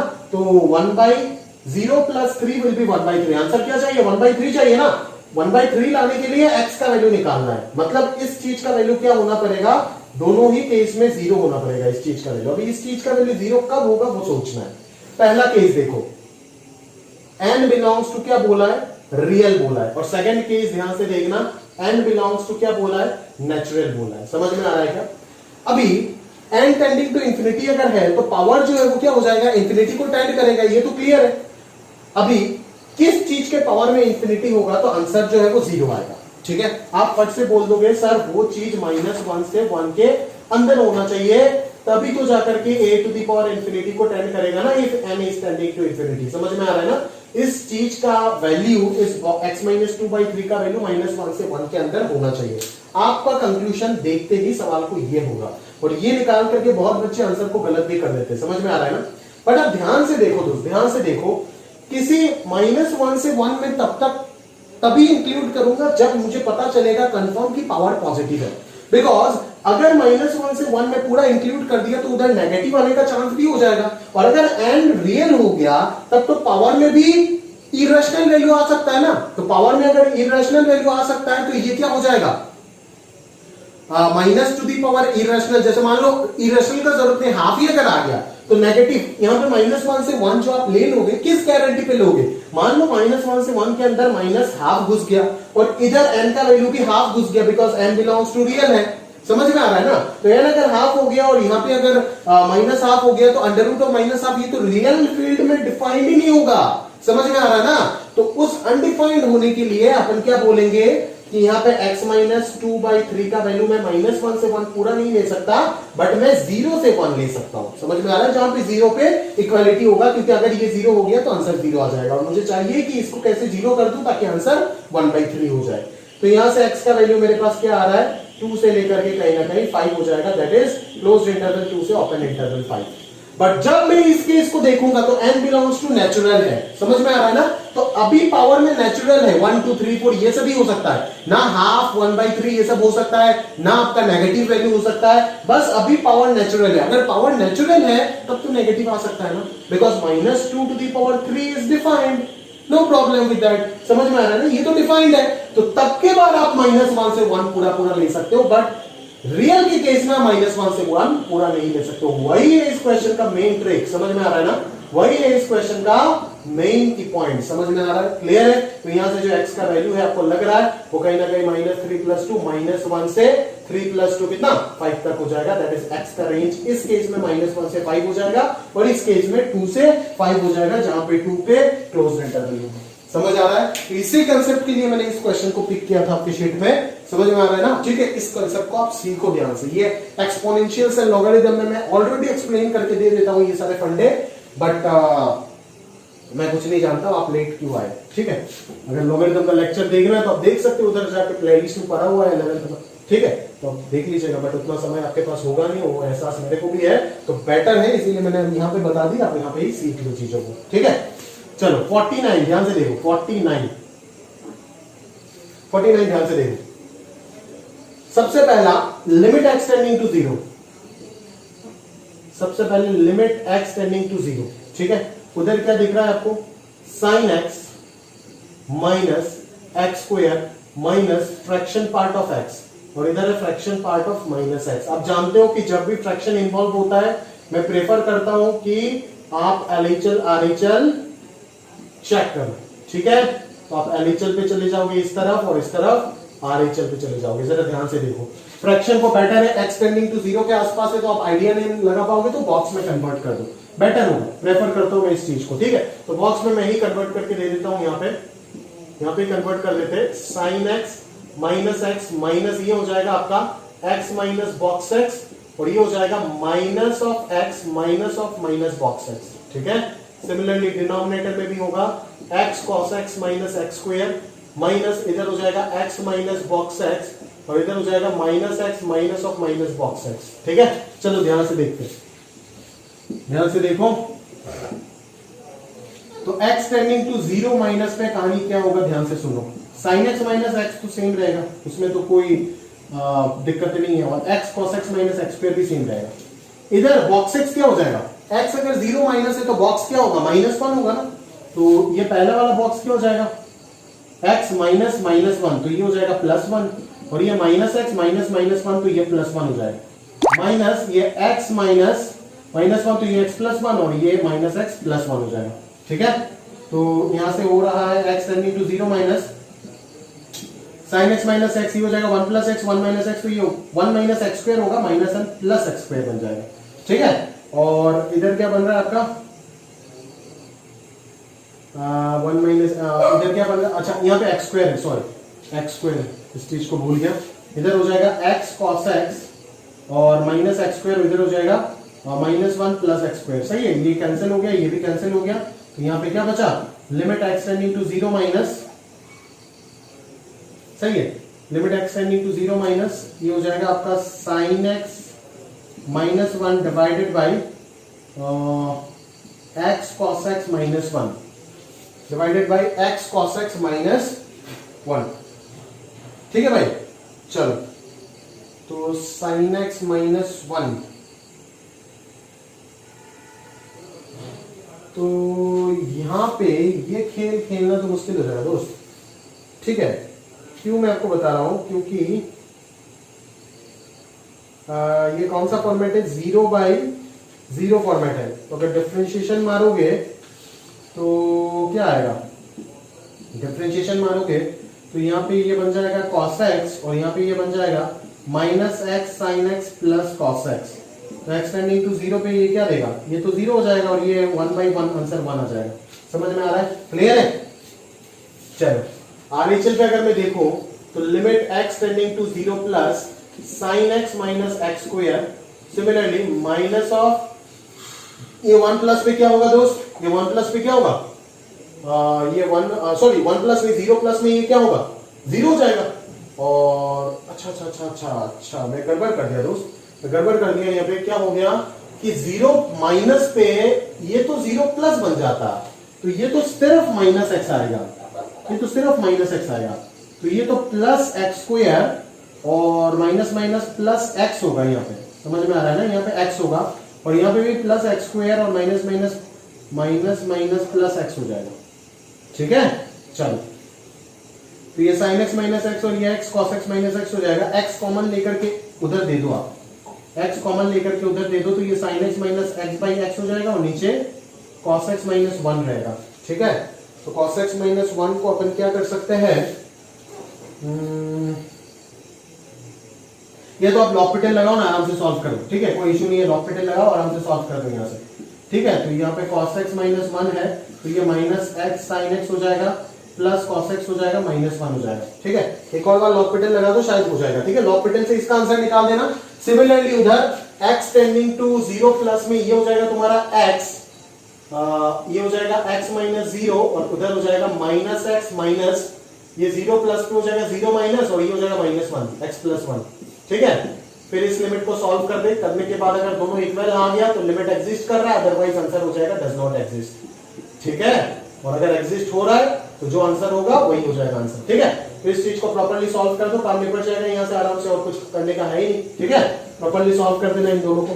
इसीलिए बोलता हूं बॉक्स को या तो फ्रैक्शन को या तो सब्स्टिट्यूशन से करो, या तो बॉक्स में कन्वर्ट करने की बात करो इन केस ऑफ लिमिट्स। ठीक है, हमेशा वही पैटर्न रहता है ना भाई। ठीक है, अगले क्वेश्चन को और बढ़ते। तो इस प्रकार की चीज आप फंक्शन में देख सकते हो भाई बहुत बार। ठीक है ना, डर्कलैट फंक्शन बोलते हैं इनको। ठीक है, जिनका ग्राफ अपन कभी भी जिंदगी में प्लॉट नहीं कर सकते। ठीक है, बट फंक्शन में मैंने आपको वो क्या 1 मैनी 1 कराने के बाद ये चीज बताया था आपको। ठीक है ना, डर्कलैट फंक्शन होता है। ठीक है ना, f(x) बराबर x when x belongs to q and 0 when x does not belongs to q। ठीक है, x अगर रैशनल है तो x होगा, x अगर रैशनल नहीं है तो x स्क्वायर 0 होगा। ठीक है, अच्छा इस जगह पे तो x स्क्वायर बोल के दिया है। ठीक है, तो इस टाइप का फंक्शन जो है उनका ग्राफ बनाना पॉसिबल नहीं है, क्योंकि आप जानते हो कि इरेशनल रैशनल किधर कौन सा है किसी को नहीं पता, क्योंकि हर जीरो के बाद ही जो नंबर है वो रैशनल या इरेशनल दुनिया में नहीं पता, किसी को नहीं पता। किसी भी दो रियल नंबर के बीच में इनफाइनाइट रैशनल है, इनफाइनाइट इरेशनल है, तो कैसे उनका ग्राफ ड्रॉ करें जबकि दोनों को अलग अलग डिफाइन करके दिया गया है। समझ में आ रहा है? तो अभी हमें जो प्रॉब्लम है वो ग्राफ का तो नहीं है, वो हमें limit x tending to zero, इस प्रकार से आपको कंटिन्यूटी डिफरेंशिएबिलिटी भी दिख जाएगा। Limit f x tending to zero पे आपको नेचर जो है वो बताने के लिए बोला गया है। अभी क्या बोला गया है उस चीज को ध्यान से देखो, ध्यान से देखो कि अभी एक्स टेंडिंग टू जीरो जो है, जीरो प्लस से या फिर जीरो माइनस से अप्रोच करेगा जीरो की तरफ, वो रैशनल के थ्रू करेगा या इरेशनल के थ्रू करेगा वो तो मुझे नहीं पता ना। थ्रू रैशनल अगर करता है, क्योंकि आप जानते हो ना भाई, जीरो यहां पे है, अगर इधर से जीरो को टेंड किया तो रैशनल नंबर होते हुए जीरो तक पहुंच रहा है या इरेशनल होते हुए पहुंच रहा है वो मुझे नहीं पता ना भाई। थ्रू रैशनल अगर मैं एलएचएल देखता हूं तो वो क्या आएगा, x tending to zero minus rational की बात कर रहा हूं, एक्स स्क्वायर आएगा, ठीक है ना, एक्स स्क्वायर आएगा। और आरएचएल अगर देखते हो तो वो भी क्या आएगा, x tending to zero plus x square आएगा। तो दोनों केस में आंसर जीरो, लिमिट एग्जिस्ट भी करेगा और आंसर जीरो भी आएगा। और अगर मैं इरेशनल के थ्रू देखता हूं, ठीक है, अगर बोर्ड्स वगैरह में आता है तो दो पार्ट करके आपको देना पड़ेगा इसको, इरेशनल के थ्रू देखता हूं तो जीरो माइनस पे क्या आ जाएगा, जीरो, तो लिमिट ऑफ जीरो तो जीरो ही होगा ना। और आरएचएल भी सिमिलरली क्या होगा, x tending to zero plus zero, तो इसका आंसर भी क्या होगा, जीरो हो जाएगा। तो दोनों तरफ से इक्वल, तो इसका लिमिटिंग वैल्यू जीरो होगा, एग्जिस्ट भी करेगा थ्रू रैशनल या फिर थ्रू इरेशनल, जिस तरफ से जाओ आप आंसर जो है वो सेम आएगा। ठीक है, क्लियर है भाई? तो कुछ इस प्रकार से अपन क्वेश्चन को सॉल्व कर सकते हैं। याद रखना इसका ग्राफ पॉसिबल नहीं होता है, ठीक है। ये एक सिंपल सा प्रॉब्लम था, आराम से आप निकाल सकते थे। अगला और लास्ट कंसेप्ट लिमिट चैप्टर का देख लेते हैं, ज्योमेट्रिकल प्रॉब्लम्स। ठीक है, बेसिकली यहाँ पे 95% काम ज्योमेट्री का होता है, 5% काम लिमिट का होता है, जैसे रिकरेंस रिलेशन में आप देखते हो। एक ज्योमेट्री है, उसको अगर आप फंक्शन के फॉर्म में कन्वर्ट कर दिए, काम खत्म, और कुछ नहीं चाहिए। ठीक है ना भाई? चलो, तो tx बोल रहा है एक फंक्शन है जो कि एरिया ऑफ ट्राइंगल एबीसी है, ठीक है, और sx एक फंक्शन है जो कि area of the shaded region. तो area of the shaded region क्या होगा, area of the sector minus area of this triangle OAB. तो sx पहले निकाल देते, चलो sx क्या होगा, sx क्या होगा भाई, sx क्या होगा, area of triangle sector, area of sector OAB minus area of triangle OAB, area of triangle OAB। समझ में आ रहा है ना? सेक्टर का एरिया क्या होता है, हाफ आर स्क्वायर थीटा होता है, तो half into radius square into theta कितना, x है, minus area of the triangle OAB क्या होगा, OAB ट्राइंगल का एरिया। देख, सॉल्यूशन ऑफ ट्राइंगल नहीं पढ़ा ना अभी तक, तो सॉल्यूशन ऑफ ट्राइंगल में हम लोग ये चीज सिखा देते हैं, ठीक है। फिर से बोल रहा हूं, मेरा कोई दिक्कत नहीं, 2 महीना लेट आया, लेट क्यों आया, पहले क्यों नहीं आया, पहले तेरा भी गलती नहीं, मेरे को पहचानता नहीं था, ठीक है, नहीं तो आ जाता। समझ आ रहा है क्या? चलो, तो एबीसी अगर एक ट्राइंगल है तो बीसी का साइड, ये कन्वेंशन होता है, ठीक है, बीसी को अपन ए मानते हैं, एसी को बी मानते हैं और ये सी मानते हैं। एंगल का ऑपोजिट जो है वही अल्फाबेट यूज करते हैं, ठीक है। तो area of the triangle ABC जो है उसका जो एरिया होगा वो या तो आप AB साइन सी होगा, included angle between two side, ठीक है, या तो वो आप BC साइन ए से लिख सकते हो, या तो आप वो AB AC साइन B से लिख सकते हो, ठीक है। जो यहाँ पे लेटर मौजूद नहीं है वही यहाँ पे आ जाएगा। समझ में आ रहा है? क्लियर है? तो ये हो जाता है सॉल्यूशन ऑफ ट्राइंगल से एरिया का फॉर्मूला, ठीक है। तो यहाँ पे आपको इस OAB का ट्राइंगल के लिए 1 1 और इंक्लूडेड एंगल पता है ना, तो इसको मैं क्या लिख दूंगा, half of 1 into 1 into sine of angle between them is x। तो ये हो जाएगा x/2 माइनस साइन x, ये हो जाएगा आपका sx फंक्शन, ठीक है। अभी आपको क्या चाहिए, अभी चाहिए tx, tx है area of the triangle ABC। अभी ABC का ट्राइंगल का एरिया कैसे निकालेंगे दोस्त, ABC ट्राइंगल का एरिया निकालने के लिए क्या करेंगे, ABC ट्राइंगल का एरिया मतलब परपेंडिकुलर ड्रॉ करना होगा ना, तो चलो परपेंडिकुलर ड्रॉ कर देते हैं, कोई इशू नहीं है। तो यहां से एक परपेंडिकुलर ड्रॉप करते हैं, यहाँ पे वही चीज इसको टच करेगा। सर्कल पता है ना भाई, कॉमन कॉर्ड है, कॉमन कॉर्ड क्या बोल रहा हूं, टेंजेंट है ना। अरे ये चीज पढ़े हुई है प्रॉपर्टी में, ठीक है। ये कॉर्ड जो है इस प्रकार से, अगर एक और सर्कल रहे ना रहे, ये लाइन इसके ऊपर परपेंडिकुलर होगा। अगर कॉन्ग्रुएंसी आता है उससे भी प्रूव कर सकते हो, करके देख लेना, ठीक है। चलो परपेंडिकुलर कर रहे, ड्रॉप कर रहे। अभी क्या होगा, देख ये एंगल इक्वली डिवाइड होगा, ये x/2 हो जाएगा, ये x/2 हो जाएगा। इसको चल नाम देते थे, P नाम देते थे, ठीक है।